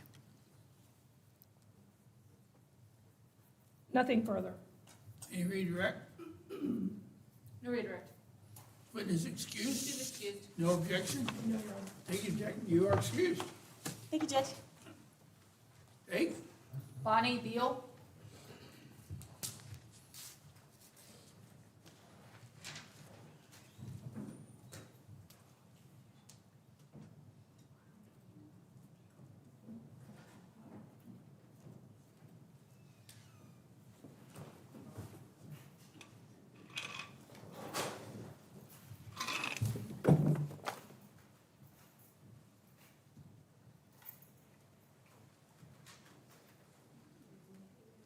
Do you swear or affirm that the testimony you're about to give will be the truth, the whole truth, and nothing but the truth, so help you God? I do. Thank you so much. Good morning, Ms. Bill. Good morning. Come up here. Will you state your name and spell your last name for the record? Yes. My name is Bonnie Beal. It is spelled first name Bonnie. The last name is Beal. Ms. Beal, tell me when you're ready to go.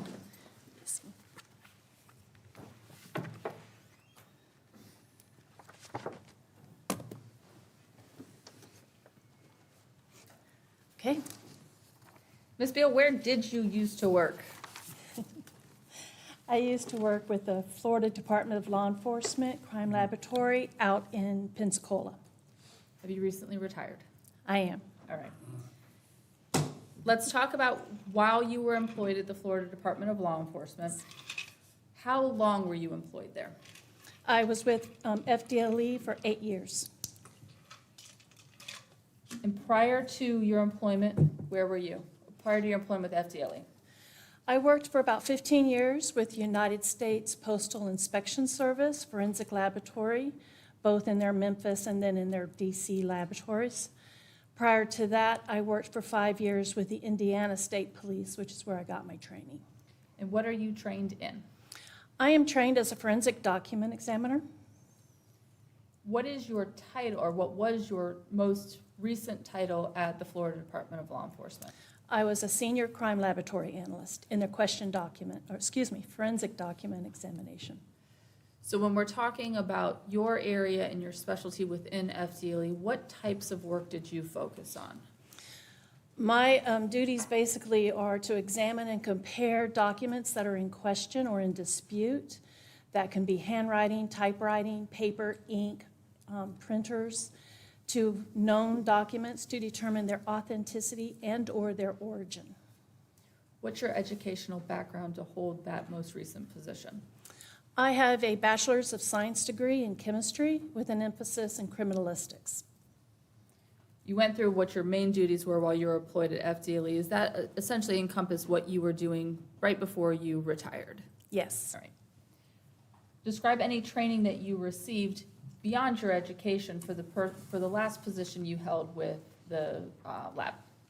I'm sorry, state that again. Any additional training that you had beyond your educational background for the last position you held at the lab? Well, I received my training with the Indiana State Police, and that is an intensive 2-year training program. It involves reading all of the books and articles pertaining to all facets of document examination.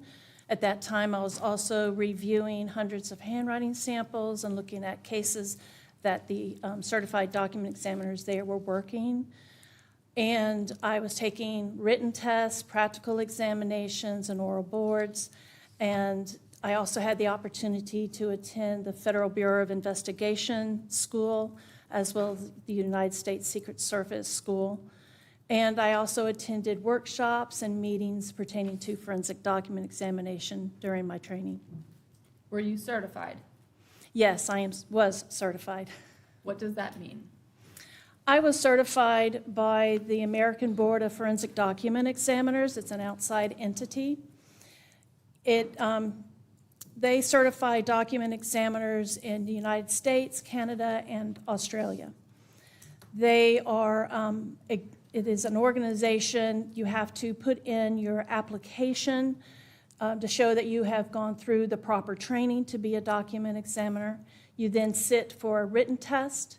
You are then given 5 practical examinations that you have to complete and pass. You will then, if you do that, then you have to go and defend 2 or 3 of those in front of an oral board. They will then, if you pass that oral board, you are then put forth to the board to be certified, and then they vote on whether or not you are certified. Did you participate in continuing education within your field? I did. What is a proficiency test? Proficiency test is basically a test that monitors the laboratory by the analyst taking these tests, and it shows if they are following the protocols and standards set by your laboratory and that you are arriving at the correct answer. Did you pass all of your proficiency tests? I did. Is the FDLE lab accredited? Yes, they are. Who does the accreditation?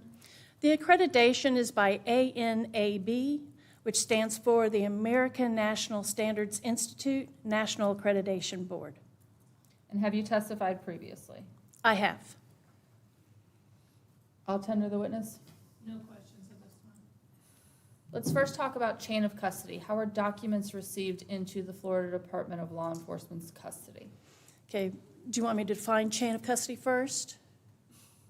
No, it's okay. Go ahead, and Okay. then I'll ask you some follow-up Okay. questions. All right, so the evidence comes into the laboratory either by hand delivery into the lab or they are mailed in.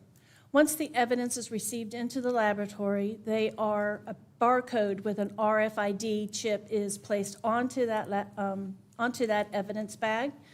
And then when it moves from place to place or person to person, it is scanned and tracked throughout the entire laboratory. Is it assigned to an analyst, and then are you able to see at any point during the entire time that a piece of evidence is with Florida Department of Law Enforcement where it is and who would have it? Yes, If you check an item of evidence out, is it checked out into your name? yes, If you're taking something to your workspace, is it obvious that it's going to your workspace based on the chain of custody and all the documentation? for the chain of custody, it shows that it's in my custody. Do you have recognized containers? We did, or do. What does that mean? I had a evidence vault, basically, or a container cabinet that is where I would place my evidence, and only I or my supervisor or above may be able to get access, but that is all logged. Now, is that to ensure that items of evidence that are received by the Florida Department of Law Enforcement and assigned a case number are staying with that case number? It is stating that it is following me. I have the study shows, or study, the tracking is that it's following that RFID label, which has the sealed evidence inside. And that is what is tracked in the laboratory. It is in my custody, so it will be into my locker. Now, let's talk about handwriting identifiers. Can you please briefly describe what makes handwriting identifiable? Yes. So as a child, we all learned how to write. So we all basically can read. We know what an A looks like, what a B or a C. We know their characteristics. So a class characteristic is basically that. It is how that class was taught how to write their letters. So a child in school is taught a copybook style of writing, and they write and they write and they write, trying to perfect those letters. Now, as they mature, the emphasis falls away from how they write their letters to what is actually being written. And when this starts, you get individual characteristics. Now, individual characteristics are traits that will take a person out of that class and pull them out because it's individualistic to that particular person. Now, we aren't machines, so we're also going to have natural variations in our handwriting. And that is also part of handwriting identification. Now, with these class and individual characteristics, they will become consistent between one body of writing and another body of writing of a matured writer. Now, when I receive that evidence, and if I have all of those class and individual characteristics and natural variation in the question, and those same in class, individual, and natural variations in the known writing, then I may be able to state that they were written by the same individual. You kind of went into some of the stuff for my next question, but I just want to make sure I get all of it. What is the basic theory of handwriting comparison? The basic theories of handwriting is that no two people will write exactly the same way, and there have been studies that have shown this. We also, no one person will write exactly the same way twice, and that we all have natural variation and we cannot exceed our skill level. What is the term questioned document? A question document is a document that is where its authenticity or its origin is in dispute. What is a known document? A known document is a document where the origin or the is known. We know where it came from. What does a forensic document examiner do? A forensic document examiner will examine and compare handwriting. We'll first take the question writing, we examine it. We then take the known writing, we examine that, looking at all the class and individual characteristics, and then we compare them. How is handwriting examined and compared? So when we take the question writing first, is always examined first, I am looking at all the class and individuals. First off, do I have an original or a copy? Are there any limitations? For instance, in this particular case, the evidence that came to me had already been chemically processed. Then I'm looking at all the class characters. How does this person, first off, put anything onto the paper? What's the format on there? What are the slant of the writing or the spacing between the words or the letters? What's the height relationships? I'm looking at all of these different characteristics in the question writing. After I've completed a full examination of the question writing, I then do the exact same examination on the known writing. Once I've completed the same thing on the known writing, I then place them side by side, and then I'm comparing and I'm marking what's similar between the handwriting. Do I have any dissimilarities between the handwriting? Am I missing something? So in this particular instance, there were characters in the question writing that were not found in the known writing, so I could not compare those particular letters. And then after I complete that comparison, I then evaluate what I have examined, draw my conclusion, I write a report, and when asked, I will testify. You alluded to it a second ago about some letters being missing from the writing samples. Does that create a limitation in your examination? It does. It's what's evaluated for when I draw my conclusion. Did you receive items of evidence under FDLE case number 2023-03-03306? I did. Did you receive, and I'll approach with States Exhibit 18E and States Exhibit 27. Are these, although maybe not in the original packaging that they were in, are those the exhibits that you received?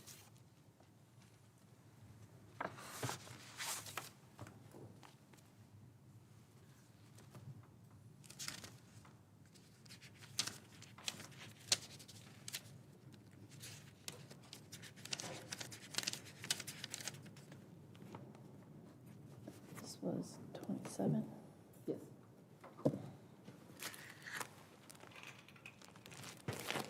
The ID numbers are on the back of it as well. Okay. You can take the binder for if you need to.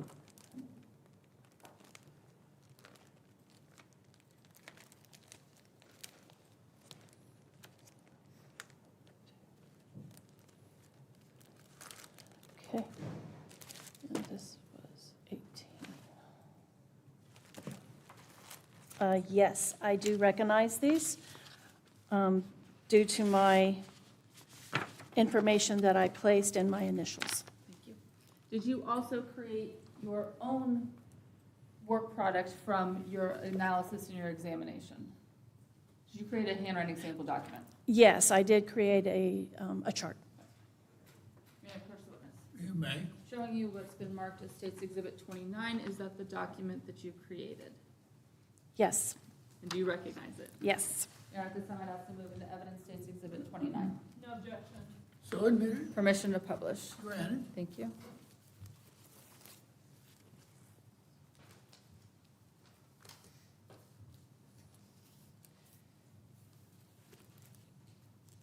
Were letters and inmate request forms submitted to you? So States Exhibit 18, A through E, and States Exhibit 27. Yes, When you receive both of these documents, or sets of documents, do you then have those go through the chain of custody that you were speaking about earlier? yes, they went through the chain of custody. Are you using these documents to do your work? Yes, I did. Do you create States Exhibit 29? There's a giant screen behind you. From the information you have from States Exhibit 18 and States Exhibit 27. I did. Now let's talk about some of the work that you do. Before actually getting into your work, do you make observations about States Exhibit 18 that you alluded to earlier about there being a chemical processing on those letters? Yes, during the first part of the examination, I am assessing the quality and quantity of the question document. Do you recognize the processing that was applied and done to those letters? I know that it was chemically processed. How does that impact your work? The chemical process can cause blurring or obscuring of some of the letters and words. It can actually, depending on what it was used to write it, it could actually wash it off. It also is a limitation with if I was to look for indented impressions on the paper itself, because it puffs up all the fibers. Is States Exhibit 18 considered by you to be an unknown or question document? States Exhibit 18 are question documents. And would States Exhibit 27 be the known documents that you would be doing a comparison between these two? That is correct. Oops, sorry.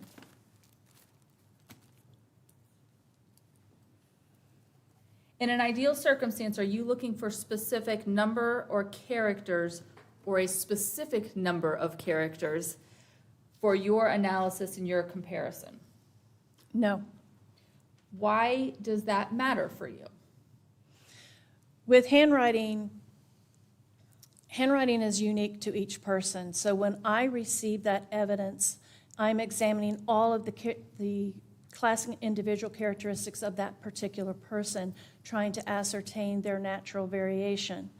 So we do not have a specific number you have to get to draw your conclusions. Fair to say, more characters that are present, the better your ability to do the work would be. Yes, the more characters that are similar will increase the possible outcome or, result. Also, what we have to take into effect is the limitations of that examination as well. Yes, I might have a bunch of similarities, but then I also might have some other things that might pull me back from going further in my conclusions. Were there enough characters on the known writing samples, States Exhibit 27, to make a comparison to your unknown States Exhibit 18 or question document? Yes, the known samples were suitable for comparison. I'm going to first show you just an example of one of the many known documents that you received, States Exhibit 27.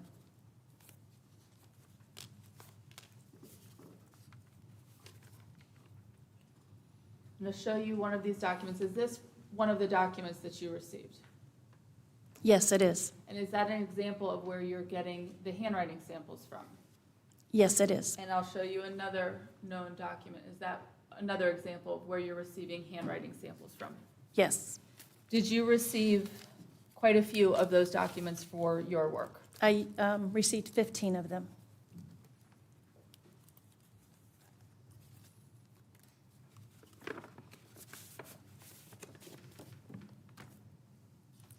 Did you have enough characters present in your known and your question document to do your work and your analysis?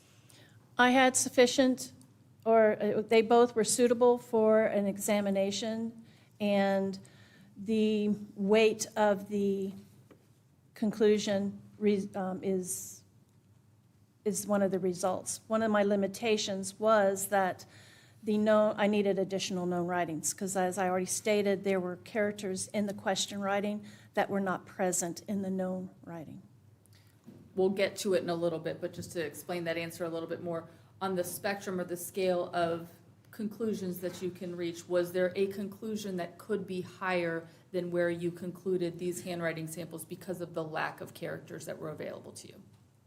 Yes. All right, we'll get to all that in a little bit. Let's first talk about class characteristics. What are you looking for with class characteristics?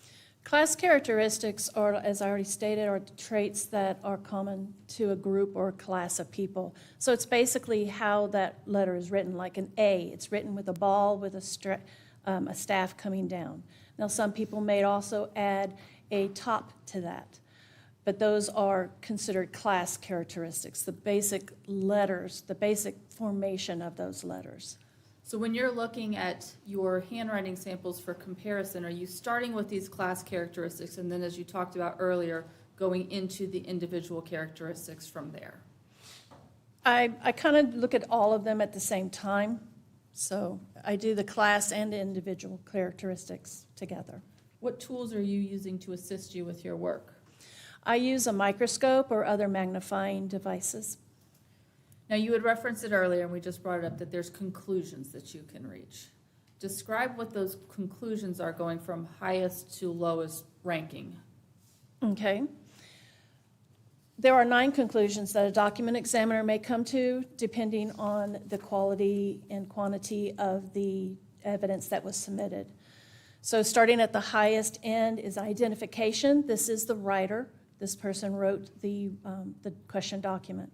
A step down from that is highly probable that this person is the writer. This is a virtually certain, but there is something missing that is in the question writing that is not found in the known writing. Or there might be a limitation that is drawing us back from being able to do an identification, such as it might be a poor copy. A step down from highly probable is probable. This is where the evidence of the handwriting points rather strongly towards the question and the known writing being written by the same individual. Step down from that is indications. This is the weakest qualifier. The person may have written, and this is where you have some significant similarities, but there are some major limitations in the examination. Moving down in the middle, which is where we start, is you can neither identify nor eliminate somebody from the writing, and that's usually where we start our conclusions. We're not leaning either way.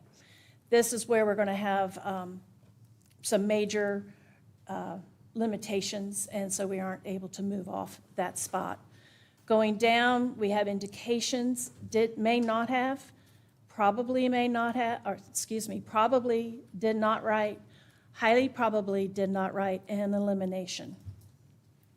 And that's going to cover all the way from one end of the spectrum to the other. Correct. Let's start with your final conclusion here, and then I want you to go into the work that you did to reach that conclusion. So what was your final conclusion? My conclusion is that it is probable Mr. Adams is the writer of the question writing within States Exhibit 18. The limitations present in your analysis are what? My limitations were that it was chemically processed prior to handwriting examination, as well as the known writing, the sufficiency of the known writing. Was it the lack of characters in the known writing? Correct. All right. Now, let's start by, from that conclusion, walk us through how you work through each of these documents in 18 and 27, and how States Exhibit 29 plays into that analysis. Okay. When I examined a document, I first started with the question writing. Inventory, of course, in the very, very beginning. We have administrative things that we need to do. We inventory everything. We scan everything in. And then when I actually got to the examination process, I was examining the class and individual characteristics of each letter or each paper and all of the writing on that letter. I was examining those, looking at it, looking at any limitations I had, looking at the natural, trying to figure out the natural variation, and then I would go to the next one, and then I went to the next one, and then I went to the next letter. After I finished my examination of the question, I then went to the known writings, and I did the exact same examination. I looked at what I had. When I was assessing in the beginning, doing my inventory, I did notice that there were some areas I wasn't sure of, so I called and spoke with, I think it's detective. Did you call law enforcement? I called law enforcement. And asked the submitter. We discussed what I was to use as known writings, because it comes to me as purported known writings of Mr. Adams. So some of the areas on the letters or the knowns brought in, I did not use in my conclusion. Let me stop you for just a second. On the known writings that were submitted to you, was the pencil written in, was it reported to you the pencil's written in one person and then there's signature of another person that would be on that document that does not belong to the person who would have written the document? No, there were areas within the area where it should have been the defendant's, Mr. Adams' writing, and so I talked with the detective or the law enforcement gentleman on this, and we elected to remove those from the known writings that I used when I was doing my comparison. Now, going back to the documents that you're doing and the work that you did, once you start creating that comparison, do we get to this chart? And that's going to be State's Exhibit 29. So if you will, just explain what we're looking at here, and then I can zoom in if you need me to on some of the letters and numbers. So this is just a small sampling of what, of course, I was examining. I created this only to show you how I conduct an examination. So on the left side is the question writing from State's Exhibit 18. And then on the right side is the known writing of Mr. Adams from State's Exhibit 27. Of course, we had a lot more than what you're seeing here. So when I'm doing my examination, as we stated earlier, we are looking at individual characteristics, class characteristics, and natural variation. So what I'm pointing out here on the first one, on State's Exhibit 18, line 1, the word "the," you can see that the E has a little pointed point to the top of it. It's not rounded and coming around, it's pointed. That same characteristic is also observed in the known writings on State's Exhibit 27, on the line A in the word "the." You've got that pointy part of the E. It doesn't just round around. In addition, on lines 2, the word I'm pointing out, the beginning strokes, which is one of the characteristics that we examine, are beginning strokes and ending strokes. This one I'm showing how the M kind of comes in from the right side and it starts down near the baseline and then comes up. It doesn't start at the top and it doesn't make a staff on that side. It starts at the bottom on the right side and then curls up and around. That same tick area, which is what we call a tick, is also observed in the known writings on the word "motion" on line B in State's Exhibit 27. Height relationships is another characteristic that we use in our examination. On lines 3 is a height relationship. You can see how the NEE is fairly tall, and then the D is super small. And it goes down, it's very close to the baseline, or actually through it. That same characteristic is also observed on State's Exhibit 27, line C, where the E's are up, NEE is up high, and then your D is way down low. And then with the letter S on line 4 of the State's Exhibit 18, it's fairly tall. It's almost as tall as the H. That same characteristic is also observed on lines D on State's Exhibit 27 with that particular S. And this is how we go back and forth. I find something after I've done the exams and I'm doing my comparison. Okay, I've seen this. Yes, it's similar, and then I'll mark them as similar. Or if I see a dissimilarity, then I'll mark the dissimilarity.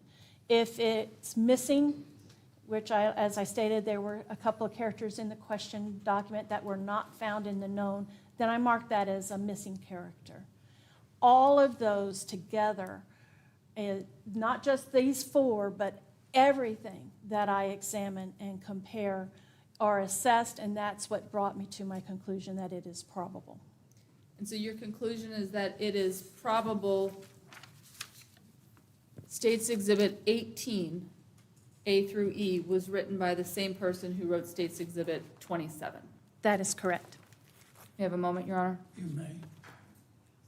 I'll pass the witness. No questions? This witness excused. She's excused. No objection. No objection. Thank you for your service. You're excused, ma'am. Thank you. State and defense approach moment.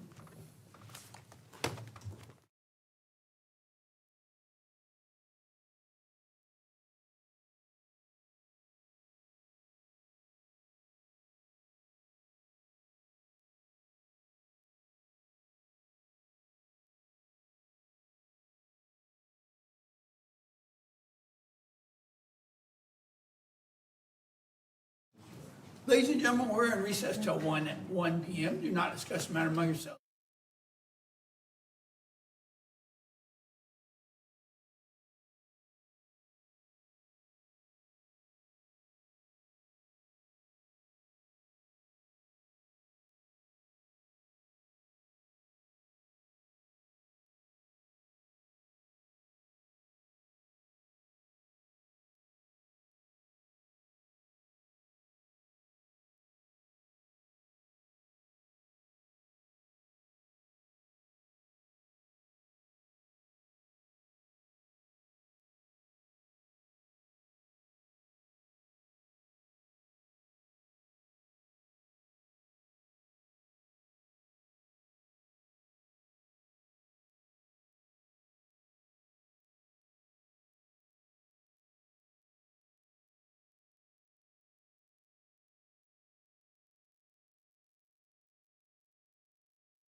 may proceed. Tape's ready.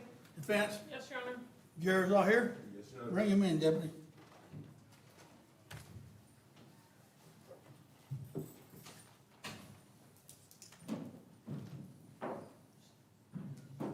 State who you say was next? Tamara Disdavarich. Oh. Better how to spell that one, huh? I'll have her spell it. Okay.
You may be seated.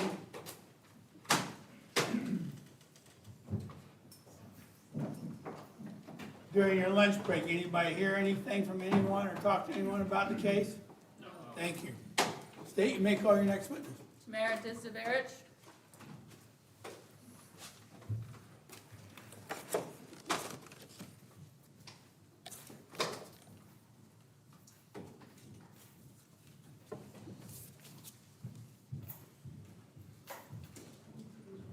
You swear or affirm that the testimony you're about to give will be the truth, the whole truth, and nothing but the truth, so help you God. Good afternoon. Come on up here, have a seat. Would you state your name and occupation and spell your first and last name for the record? Yes. My name is Tamara Dizdarovich, first name spelled Tamara, last name spelled Dizdarevic. I'm employed as a crime laboratory analyst supervisor in the biology section at the Florida Department of Law Enforcement, Tampa Bay Regional Operations Center. Thank you. All right, tell me when you're ready to go. State, you may proceed. Thank you. All right. You've given us where you work, but give us your job title now. My job title, I'm a crime laboratory analyst supervisor. What section are you assigned to, and what are your roles in that section? I'm assigned to the biology section. I am one of 4 supervisors who oversees the day-to-day operations as well as the members of the biology section. Back in 2023, did you have a different job title? Yes, I did. What Back was in it? 2020, sorry. Good, sorry, go ahead. Back in 2023, I was a senior crime laboratory analyst in the biology section. Were your job duties different as a senior crime laboratory analyst than they are now as a supervisor? Yes, they were. Tell us what your job responsibilities were back in 2023. Back in 2023, as a senior crime laboratory analyst, I was an independent case-working analyst in the biology section who performed analysis in the fields of forensic serology and forensic STR DNA testing and forensic YSTR DNA testing. How long have you been with the Florida Department of Law Enforcement? Since June of 2007.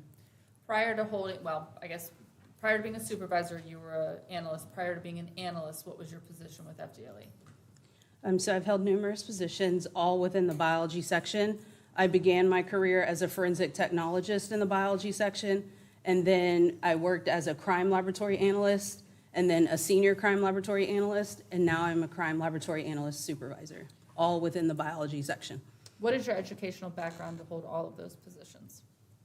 I obtained my Bachelor of Science in Forensic Science Biochemistry with minors in Chemistry and Micromolecular Biology from the University of Central Florida.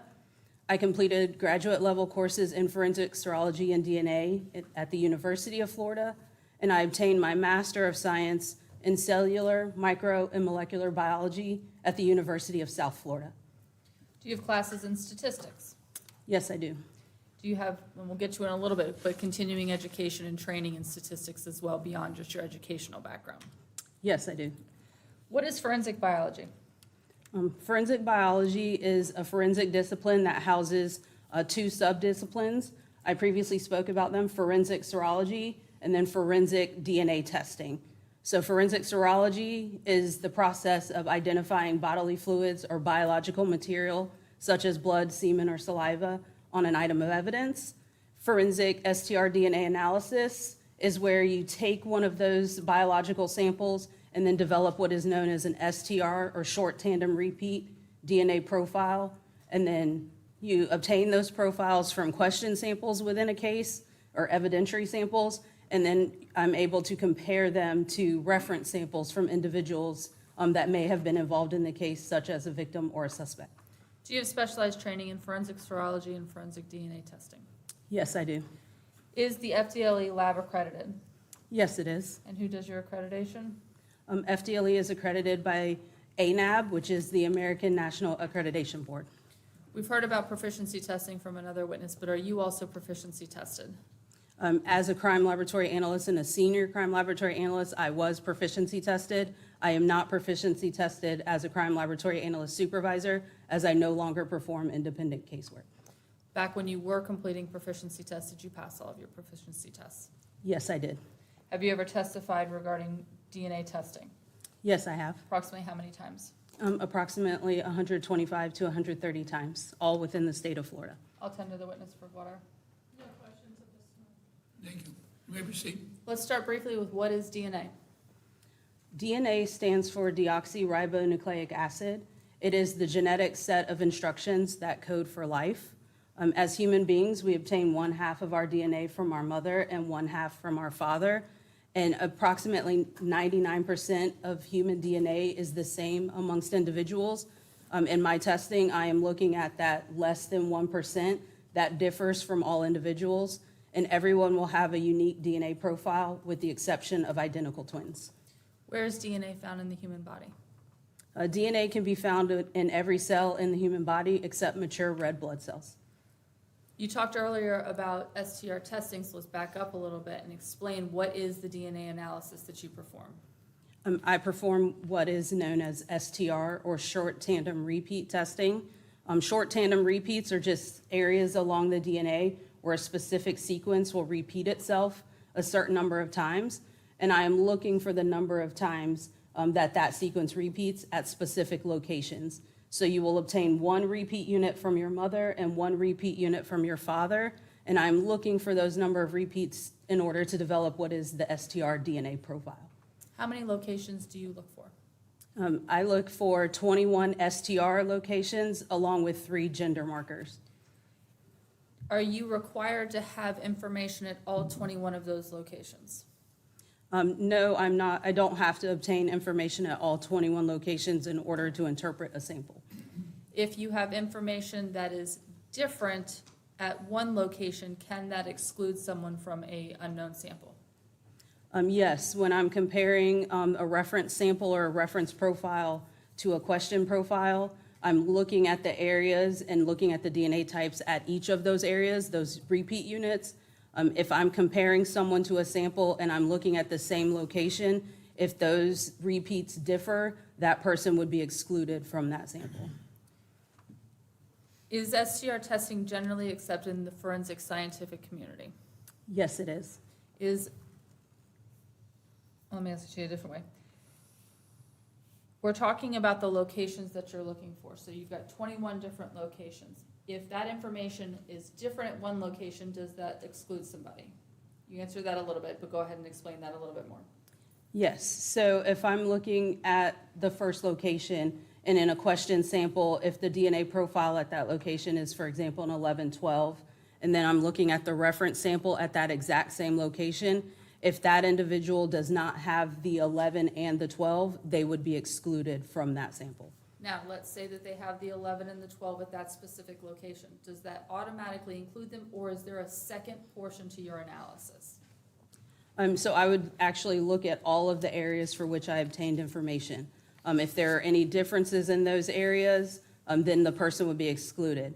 So once I've actually compared all of the areas where there's information, if all of the reference sample information is the same as the information in the question sample, I would match that person or include that person in the sample. I would determine it to be a match if the question sample is a single source sample and it's compared to an individual and the profiles are the same, that would be referred to as a match.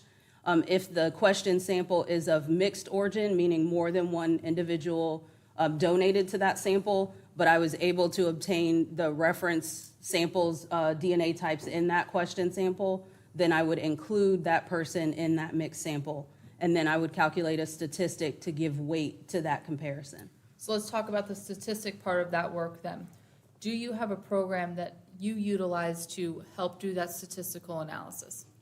Yes, at FDLE, I utilize a program known as STR-Mix or STAR-Mix to help calculate the statistic that I would perform. Is there a database that is relied upon for that program?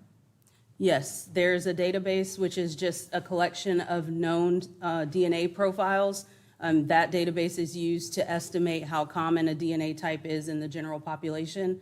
And that DNA database is part or included in that STAR-Mix software. Is the database and the methodologies used for your statistical analysis accepted within the forensic scientific community? Yes, it is. Now let's turn to the casework that you did under 2023-03-03306. Did you work up items of evidence that you received from the Tampa Police Department under that case number? Yes, I did. I'm going to approach you with all of the items that were sent to you. Have you had a chance to look at all of these already? Yes, I have. Did you have a chance to look at them before your testimony today to confirm that all of these items are something that you worked up as part of your analysis? Yes, I have. Did you receive a swab labeled unknown stain? May I refer to my? Absolutely.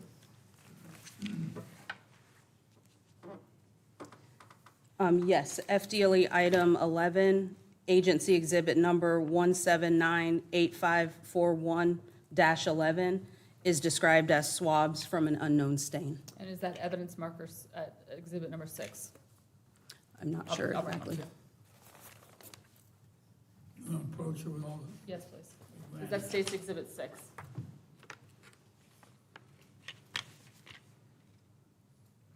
Yes, States Exhibit 6 matches that item. States exhibit 5B, is that an item that you received as well? Yes, it is. And states exhibit 5A, is that the left-hand swab that was provided to you as well? Yes, it is. Was 5B the right-hand swab? Yes, it was. Did you receive, as states exhibit 26, the buccal swab of Billy Adams? Yes, I did. And then states exhibit 9A and B, the right and left fingernail exemplars from Elena Sims? Yes, I did. States exhibit 4, floss pack? Yes, I did. And states exhibit 8A and B, bloodstain cards for Elena Sims and for baby girl Sims?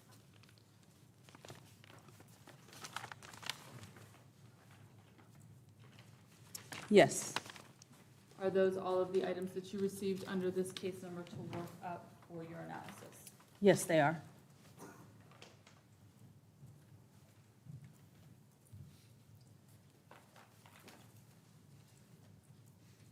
Now, let's talk first. You mentioned a single source profile. What does that mean? A single source profile is a profile that originated from a single donor.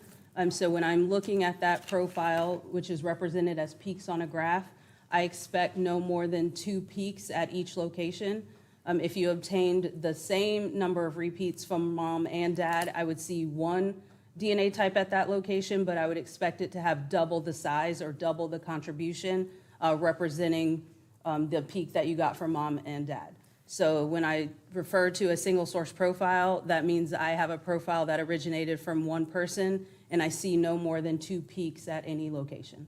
What is a known standard? A known standard is a sample that is collected directly from an individual and is utilized to represent that individual in my analysis when I develop a DNA profile from that sample. Is a known standard supposed to be a single source profile?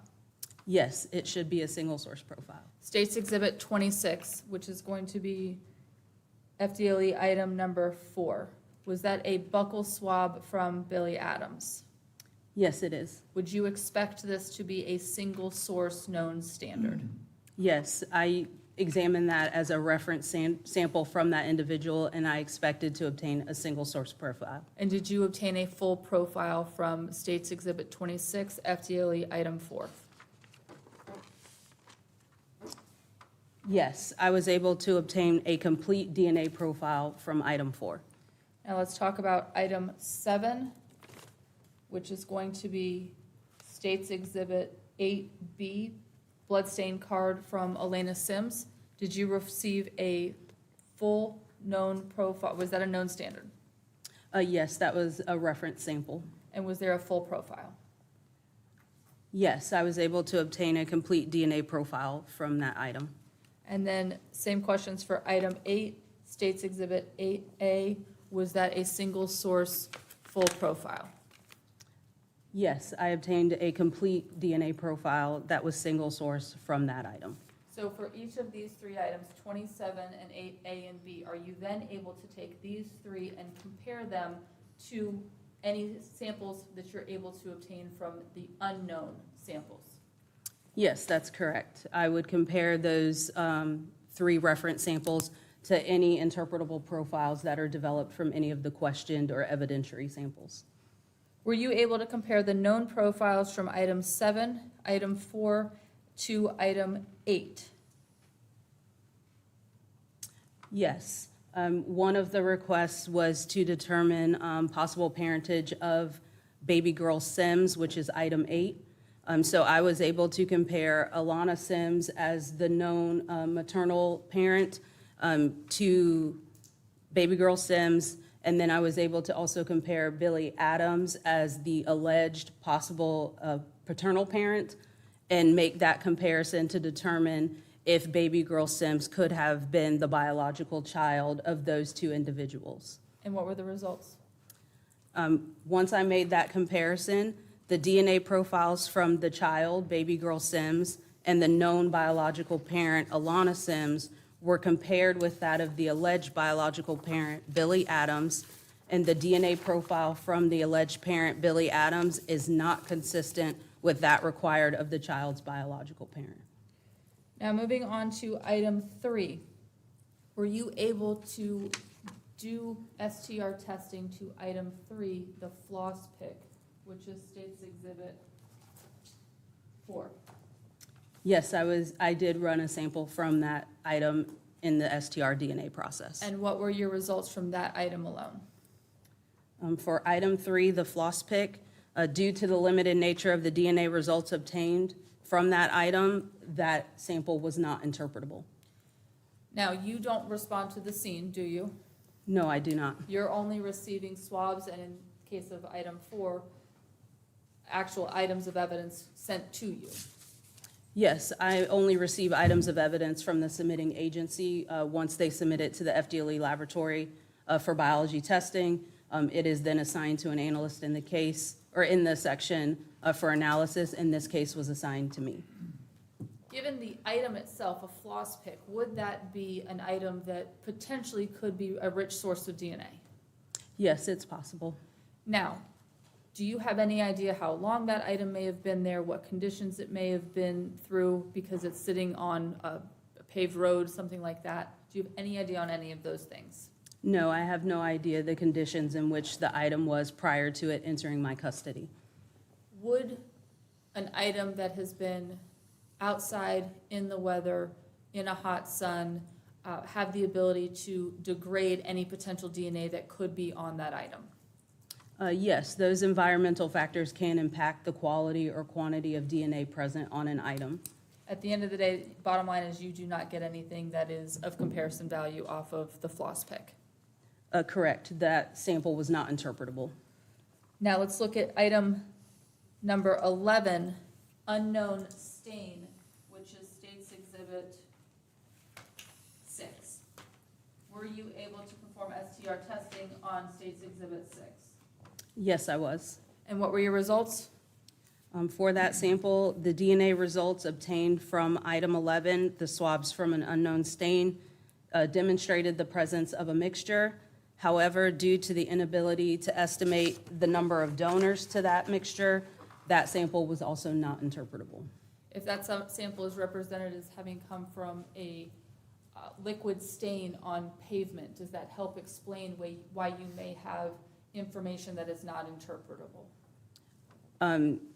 There's no reason, one way or the other, just given that information, whether or not I would expect to obtain a DNA profile. But if it is from outside, there is the possibility of it being exposed to environmental conditions that could impact the quality of that sample. And then let's talk about items 1 and 2, which are going to be the swabs from the victim's hand, which is going to be 5A and 5B. Did you test each of those individually? Yes, I did. Was there an initial test that's performed before you move on to STR testing? Yes, for those two samples, because the samples that were submitted had some red-brown staining, I performed a serology test on them to try and identify the possible presence of blood on those items. And were you able to make a determination? Yes, for both of those samples, those items gave chemical indications for the presence of blood. Was there any additional testing after serology? Both of those samples then went into the STR DNA process. And what were your results? For item 1, the swabs from right hand of Alana Sims, the DNA results obtained from that item demonstrated the presence of a mixture. Alana Sims is expected to be a donor to that item, and her profile was observed in that mixture. DNA results 4 and 2, Alana Sims, were obtained from item 1. However, due to the limited nature of that foreign results, that was not interpretable. When we're talking about not interpretable, does that, in a lot of circumstances, mean the quantity of DNA present is so low that you are not able to run that analysis any further? That is one explanation. A sample could be not interpretable due to a limited nature, or a sample could be not interpretable because it's too complex or there are too many donors to try and identify who could be contributing to that sample. Is it possible for someone to walk up and touch somebody else and leave DNA behind? It is possible. Is it also possible for someone to touch somebody and not leave DNA behind? It is also possible that they don't leave enough DNA behind for it to be detected. Are there circumstances where you are able to date how long DNA has been present? No, our testing does not date how long DNA has been present on an item. Can DNA remain on an item for a period of time? Yes, it's possible. In a circumstance where a individual has a small child in a car seat in the back of a car, would it be consistent with seeing foreign profiles on someone's hands if they are lifting a child in and out of a car seat? If an individual is handling another individual, or such as a child, it is possible for that child's DNA to be present on the person that was handling the child. Now, let's move on to items 5 and 6, which is going to be State's Exhibit 9A through B. Did you also do serology testing to State's Exhibit 9A and B? Are those FDLE item 5 and 6? Yes, sorry. No, I did not perform serology testing on those items. Did you perform a phenolphthalein test? No, I did not on those items. Did you notice any blood present on the fingernail exemplars or any swabs from those?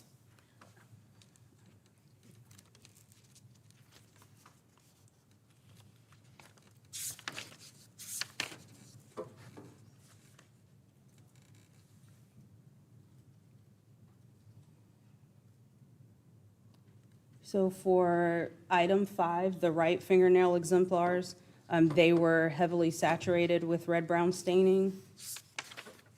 And for the left fingernail exemplars, they were also covered with red-brown staining. Through your work, is there going to be either a determination that you will or will not do phenolphthalein testing or serology testing? Yes, so for the fingernail exemplars, because that was cut fingernails from a deceased victim, we expect there to be kind of blood and tissue on those items. So when it is expected to be there and it's possibly from the individual who's deceased, we do not necessarily perform the phenolphthalein or test that you referred to for identifying the possible presence of blood. If there appeared to be a struggle, so for like the swabs from the hands, where that's not necessarily a sample cut or taken directly from the victim, that could be due to an altercation.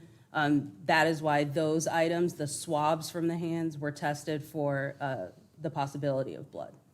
And what were the results of your testing to FDLE items 5 and 6? For item 5, the right hand fingernail exemplars from Alana Sims, a complete DNA profile consistent with a female individual was obtained from that item. Alana Sims is expected to be a donor to that item, and there were no DNA results foreign to her on that item. For FDLE item 6, the left hand fingernail exemplars from Alana Sims, a complete DNA profile consistent with a female individual was obtained from that item. And again, Alana Sims is expected to be a donor to that item. On that item, there was additional information at one of the gender markers that was not interpretable, but does suggest the possible presence of male DNA on that sample. When we're looking at such a low level of DNA present that you're only able to see a gender marker, are we talking about a very, very small amount of foreign DNA? Yes, that's a very minute or very, very small amount of DNA. Now, the reason that fingernails are sent to you, you kind of were talking about it earlier, but is that a place where that would be a good source of DNA if there was a struggle? Yes, it's possible that there could be DNA under the fingernails if there was some kind of a struggle and someone was able to scratch the individual they were struggling with. We could obtain the DNA profile from both the individual who the sample came from, as well as possibly the individual that they may have been struggling with. And in this case, under left hand for Elena Sims, there was no foreign DNA. Under the right hand Sorry, right of hand. Alana Sims, there was no foreign DNA. And under the left hand, just one gender marker. Correct. One gender marker that's not interpretable is under the left hand. May I have a moment, please? Yes. Last witness. Vince? No questions? Is witness excused, state? Excused. Thank you. Thank you. You are excused.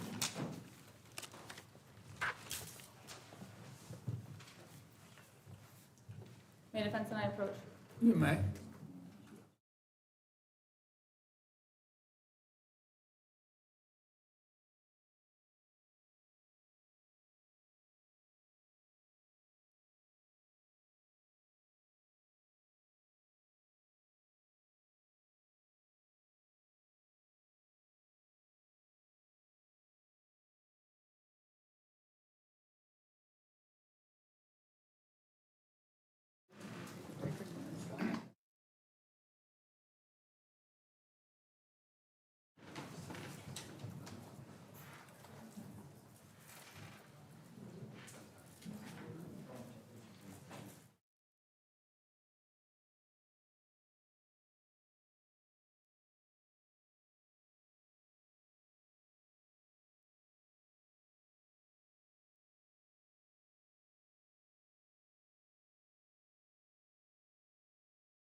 Ladies and gentlemen, we're going to take a short recess because we're waiting for a couple of the witnesses to show up.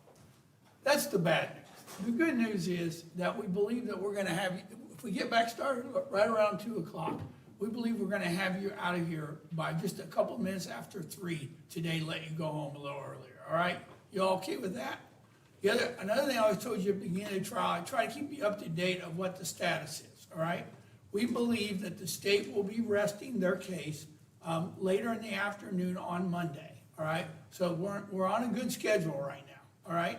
So, state of defense, anything else? No, All right, we'll be in recess. Why don't you come back here like 5 to 2, and maybe they'll be here by then, okay? We'll reconvene at 1:55.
State, ready? State's ready, 2 witnesses here, 2 witnesses ready to go. Thank you. Bring the jury in, please.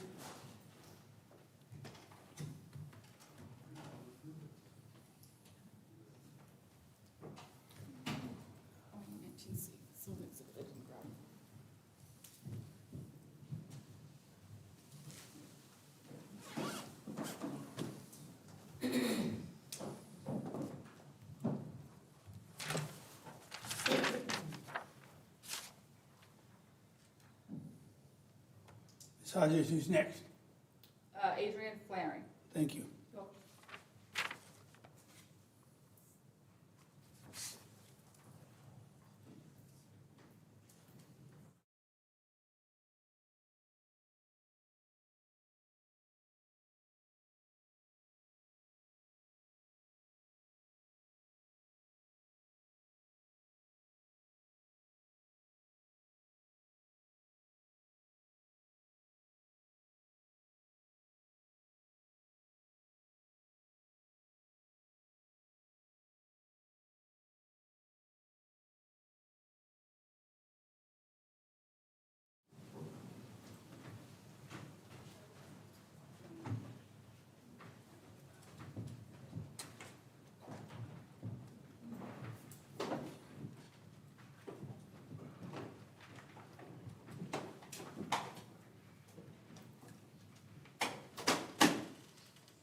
Thank you, ladies and gentlemen, you may be seated. State, you may call your next witness. Adrian Flannery.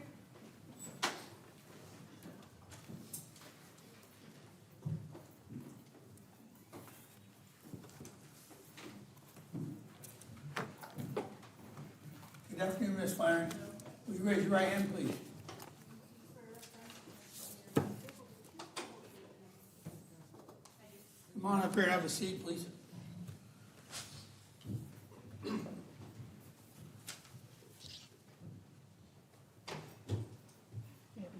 You may be seated.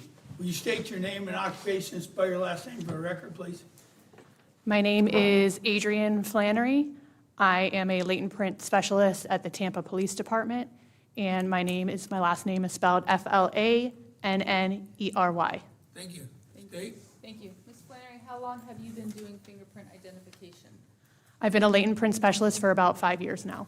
And how much of your work is devoted to latent print identification? 100% of it. What coursework and training have you received in order to hold your position? I have a Bachelor of Science degree. I also completed a 2,000-hour training course in order to analyze and compare latent and inked prints to known prints for the purpose of identification and elimination. I've also taken classes on how to process for latent fingerprints and an additional 143 hours of specialized classes in regards to latent prints. Do you participate in continuing education? Yes, I do.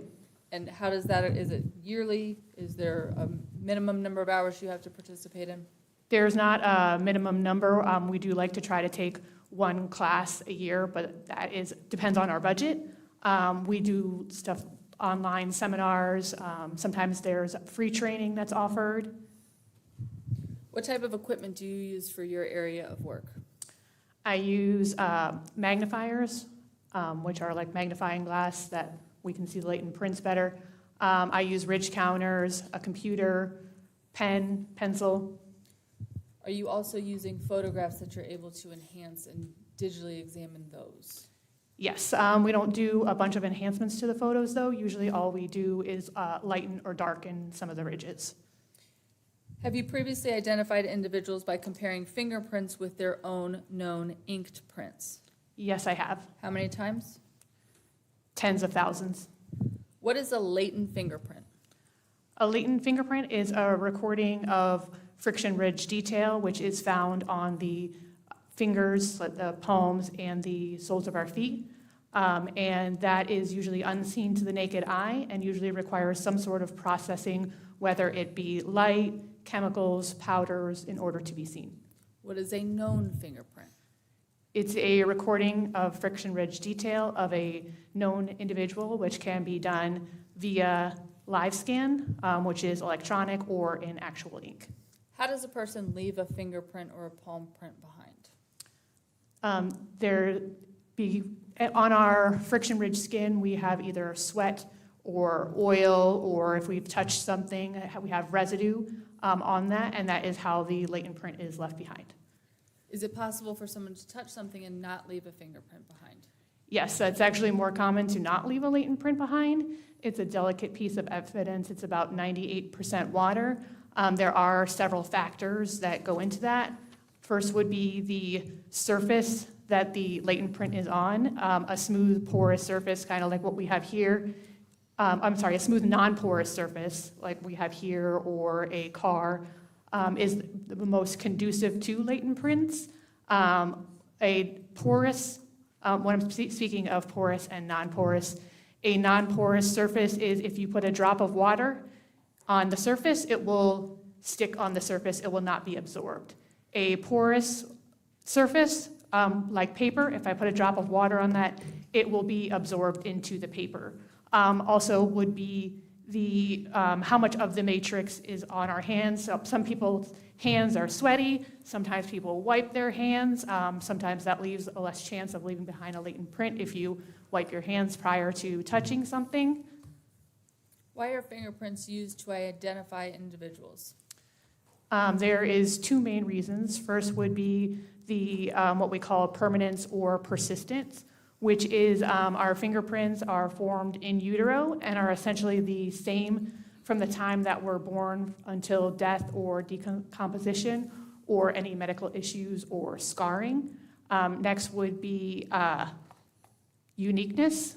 In the almost 140 years they've been studying fingerprints, no two people have been found to have the same fingerprints, and that's in billions of agencies worldwide at this point that we have fingerprints. So what are you actually doing when you compare a fingerprint? So what I'm doing is a side-by-side comparison of the latent or inked print to a known print using the ridges in sequence with the ACE-V process. I'll turn to the witness for what are. No questions. May I proceed? Thank you. As part of your work in this investigation that originated on January 30th of 2023, were you provided latent lift cards from a black Chevy Malibu? Yes, I was. Did those latent lift cards come from Bessie Tape as well as from Katie Griffin? Yes, both of them. Were they the crime scene techs who were working that vehicle? Correct. And did you have an opportunity to previously view those latent print cards to make a determination that those were the latent print cards that you had received as part of this case? Yes, I did. Were you requested to work those up for any comparable fingerprints?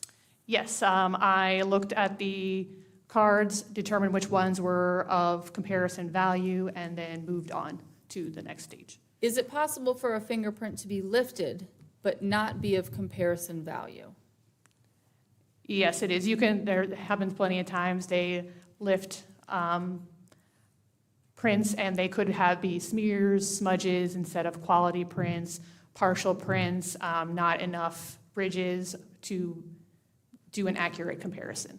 From the Chevy Malibu, were you able to get prints of comparison value? Yes, I was. Were you able to make a comparison between those prints and known prints? Yes, I did. And what were the results for the prints from the Chevy Malibu? Who did they belong to? I believe they belong to Sharonette Adams. Any other prints that came back as comparison value on the Chevy Malibu that were not of Miss Adams' prints? Do you want me to ask it to you a different way? There was several reports. So let me ask it to you this way. Did you get additional prints off of the Chevy Malibu that were not of comparison value? Yes, I did. Were you able to get the prints for Sharonette Adams out of the comparable prints that you did have from the Chevy Malibu? Yes, I did. You were alluding to it earlier, but let's talk about it in a little bit more detail when we're talking about paper. Is paper considered a porous or a non-porous surface? Paper is considered a porous surface. Like I was saying, if you have a drop of water, anything that's porous will be absorbed into that item. When we're talking about that type of material, is there a different type of processing that must be done in order to lift any prints off of it? Yes, usually when you're processing paper items, you have to do chemicals. It's very rare that you can use black powder And a lot of times what is used is a chemical called ninhydrin. When you're using ninhydrin, does it adhere to the print itself? It has a chemical reaction with any sweat or oils that were absorbed into the paper. Are you then able to see that print where before you may not have been able to see it? Yes, it'll turn a like purplish, reddish, maroonish color. In this case, were you given letters, and then did you actually send them back to Ms. Tafe to have them processed again? Yes, there was just a couple areas on some of the letters that I wanted her to reprocess.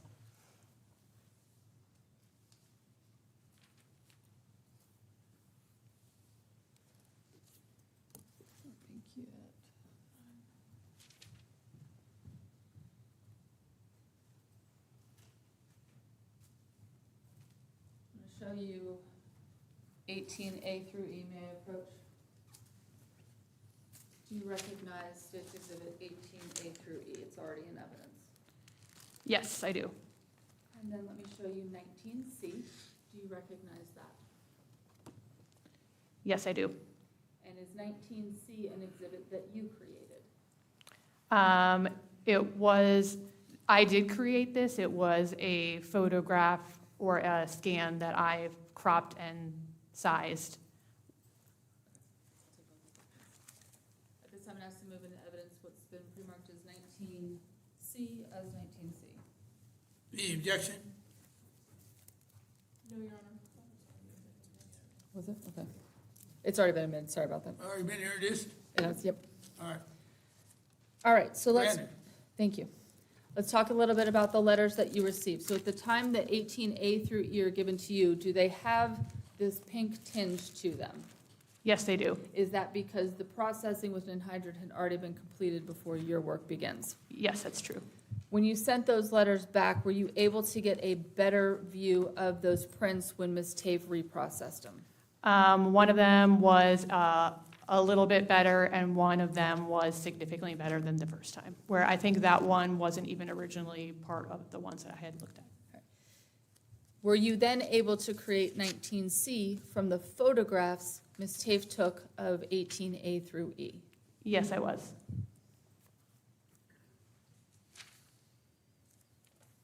How many potential prints were imaged from the letters 18A through E? Greater than 40? Yeah, there was a lot more than 40, but there was only a certain amount that were of comparison value. That was going to be my next question. Does that number then get narrowed down when you're looking at prints of comparison value? Yes, it does. In this case, did you receive the known prints of Billy Adams? Yes, I did. Did you roll them yourselves? Yes, I did. So let's talk about what that process looks like for creating inked impressions. So inked impressions we use ink and it's rolled nail to nail, or I've sometimes had to do specific areas, palms, that I go to court and roll the person. Show defense State's Exhibit 30 for any objections. May I approach the witness? Man, Do you recognize State's Exhibit 30? Yes, I do. And is that the inked print card that you created? Yes, it is. Whose prints did you roll on there? Mr. Billy Adams. Your Honor, at this time, I'd ask to move into evidence what's been pre-marked as State's Exhibit 30. No objection. so admitted. Thank you. Permission to publish.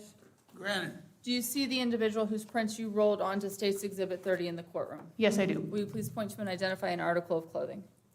He is over there next to the gentleman in the tan suit. I believe he's wearing an all-black suit. The record reflects he identified the defendant. Thank you.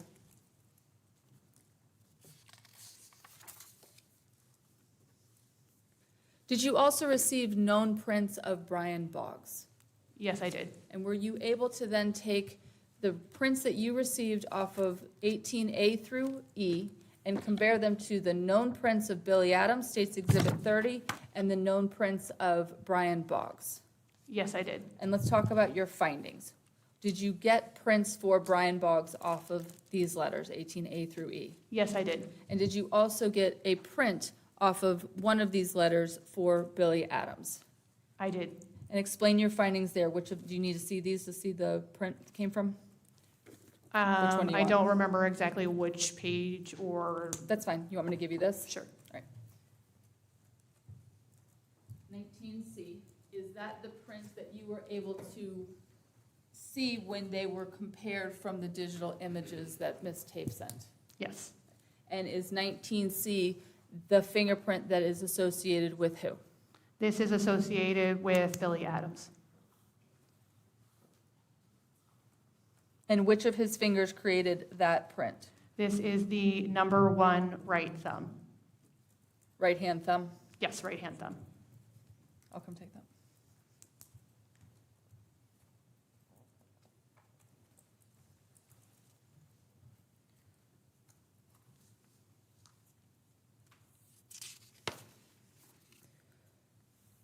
Did the right-hand thumb come off of the letters of 18A through E?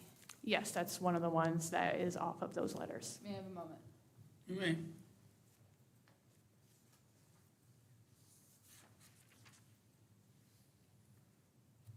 When you're making an identification, I'm going to give you 19C so you can see it and kind of explain it. What are you looking at on this print in order to make your comparison and your identification?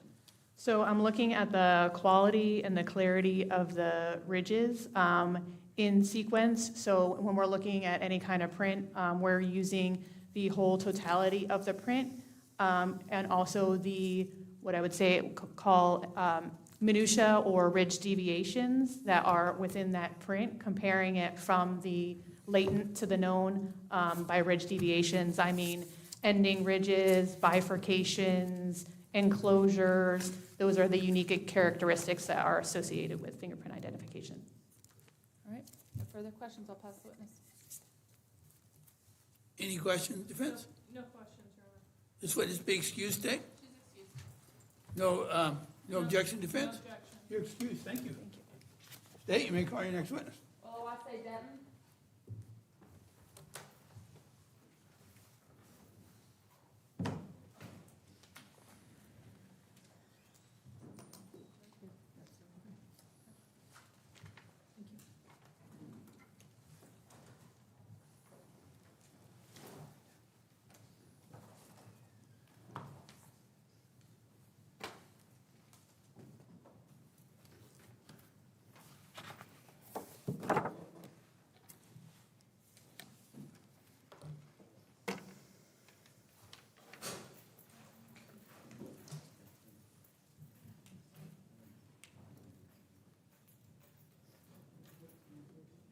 Do you swear or affirm that the testimony you're about to give will be the truth, the whole truth, and nothing but the truth, so help you God?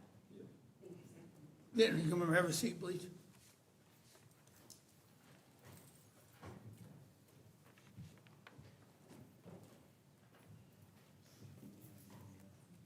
Will you state your first and last name and spell them for the record, please? Oluwaseyi Denton, Oluwaseyidenton. Thank you. State? Thank you. Mr. Denton, go ahead and scoot up a little bit closer, pull that microphone towards you, you're a little soft-spoken. Mr. Denton, do you know Billy Adams? Yes. How do you know him? School. Speak up for me a little bit. School. High school? Yes. Before that? No. Meet him in high school? Yes. Friends since then? Yes. Do you see the defendant in the courtroom? Yes. Will you point to him and tell me what he's wearing? A suit. Give me a little bit more detail than A that. suit. Pardon me? I A need you to suit. speak up a little bit, Mr. Den. A suit. There's a couple people sitting over there that you pointed with a suit on, so which one? One with the dreads. Your Honor, please let the record reflect the record reflect witnesses you identify identified the the defendant. Do you know an individual named Xavier Walker? Yes. What's his nickname? Texas. Do you remember your phone number back in January of 2023? Yes. What was it? Ends in 0871. Okay. Is that phone number that we have records for that you've seen? Yes. Did the detective show up your house on February 6th of 2023? To my house? To your house? No. Well, let me ask you this. Were you interviewed by Detective Campbell when you and Mr. Walker were together at your house? Yes. All right, do you recall that date? No. Do you recall being interviewed by the detective? Yeah. All right. Don't remember the date, though, and that's fine. Okay. On that day, did they take your phone? Yeah. Did they bring it back to you? Couple days later. Sure. On January 30th, were you invited over to the defendant's house for a cookout?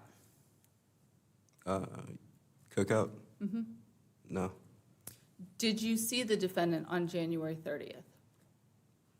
Not sure what day. Well, then let's go look at your text messages. I'm going to show you 22H.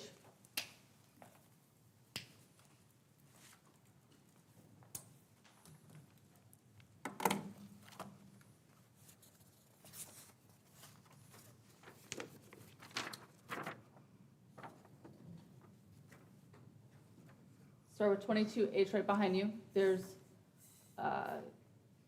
page 1.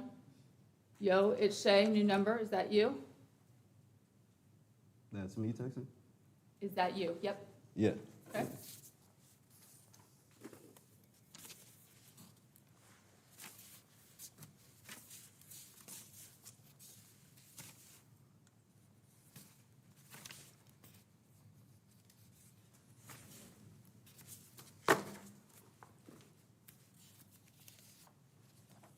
Page 76.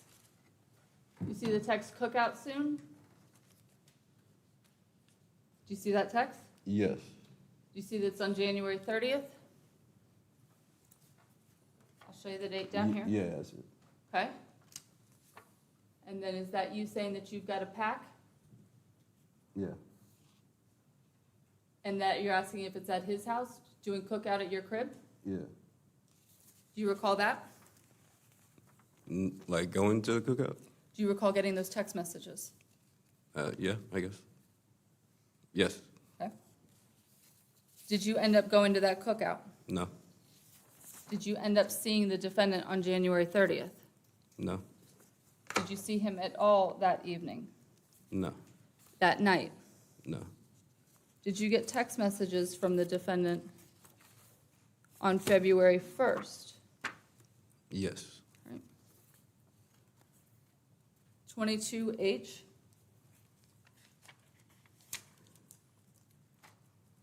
Page 148. What does that text message mean? Read it for me. 12 here again. What does 12 mean? Like police is here. What does that next text message say? Don't forget And what time is that and what day? Bottom right-hand corner. the 1st February. At what time? 1:35 p.m.? 1:35? Why does he say to you, don't forget? Not sure. Oh, not sure.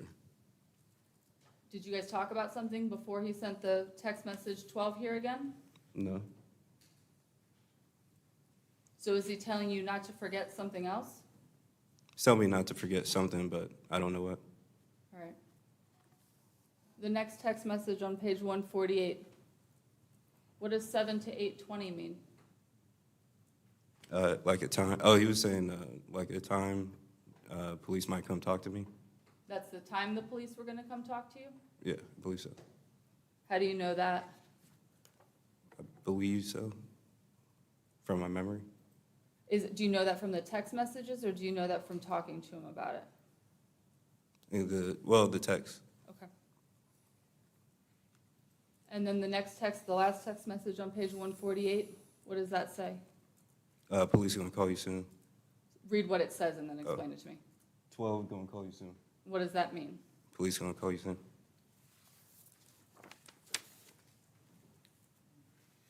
Page 149. This first text at 4:39 says remember, right? Yes. What's he asking you to remember? Not to talk to police? But didn't he just ask you to, he said the police were gonna call you? Yes. So did he tell you not to talk to the police? Yes. When did he tell you that? Well, in text? In these texts? Yeah. Okay. Does he give you the time again? Yeah. Is that what that text is about, the 7 to 8:20? Yeah. Is that the time the police are going to, or is that the time you're supposed to remember? I'm not sure. I don't remember. But that's the time I'm supposed to, that's the time they're calling me? Okay, so then on page 149, the third text down, tell him I pulled up on you. What does that mean? That he came to see me or something. When?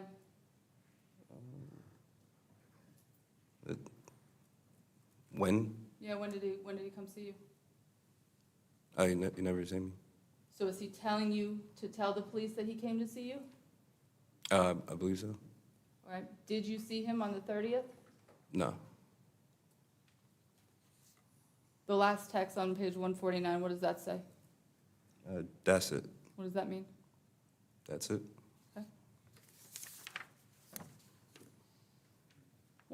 Page 150 of 22H says tell text the same thing. What are you supposed to tell text? Not to talk to police. Why are you guys not supposed to talk to the police? I don't know. At the time. Did you talk to the defendant before he sent you those text messages? No.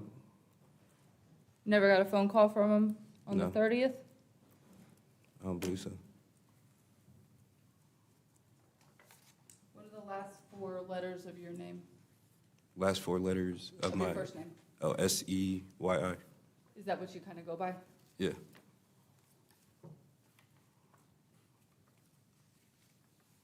Is that you?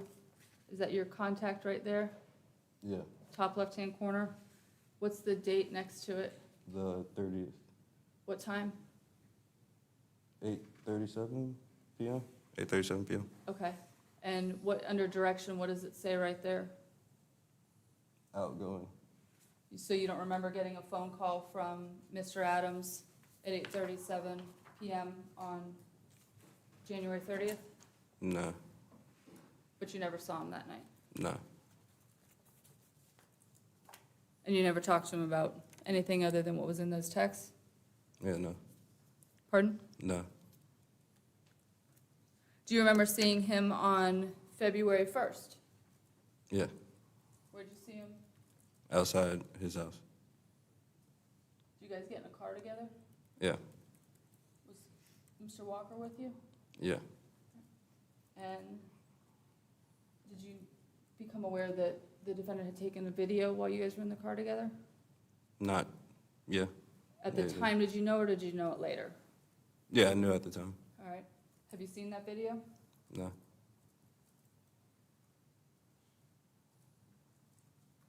There's a screen behind you. And publishing, what is this one? 22E? What's the document number? That's what I'm making sure I've got correct. Thank you, Ms. Hodges. 22G. 22 what? G. G? Yes, sir. All right. Yeah. How you been? Do you recognize those two people? Yeah, it's me. I'm sorry? It's me. Are you on the right or the left? Right. Who's on the left? Texas. And Texas is Xavier Walker? Yeah. I'll keep playing that. Yeah. Whose car are you in? I think that's my car. Do you remember when that video was taken? Outside his house. What day? The first, I believe. February 1st? Yeah. May I have a moment? You may. No questions, Your Honor. Witness excused, date. Yes, sir. Thank you, Mr. Denton, you're excused.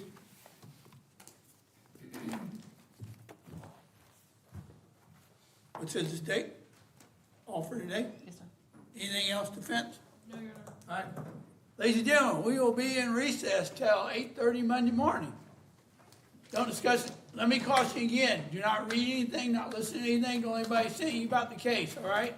And of course, don't anybody attempt to say anything about it until you're on the jury trying the case and ask them to stop. They don't notify the bailiff, and he or she will notify me. Anything else, state or defense? Nothing from the state? No, Your Honor. All right. Ladies and gentlemen, you're excused till 8:30 Monday morning. Thank you for your service.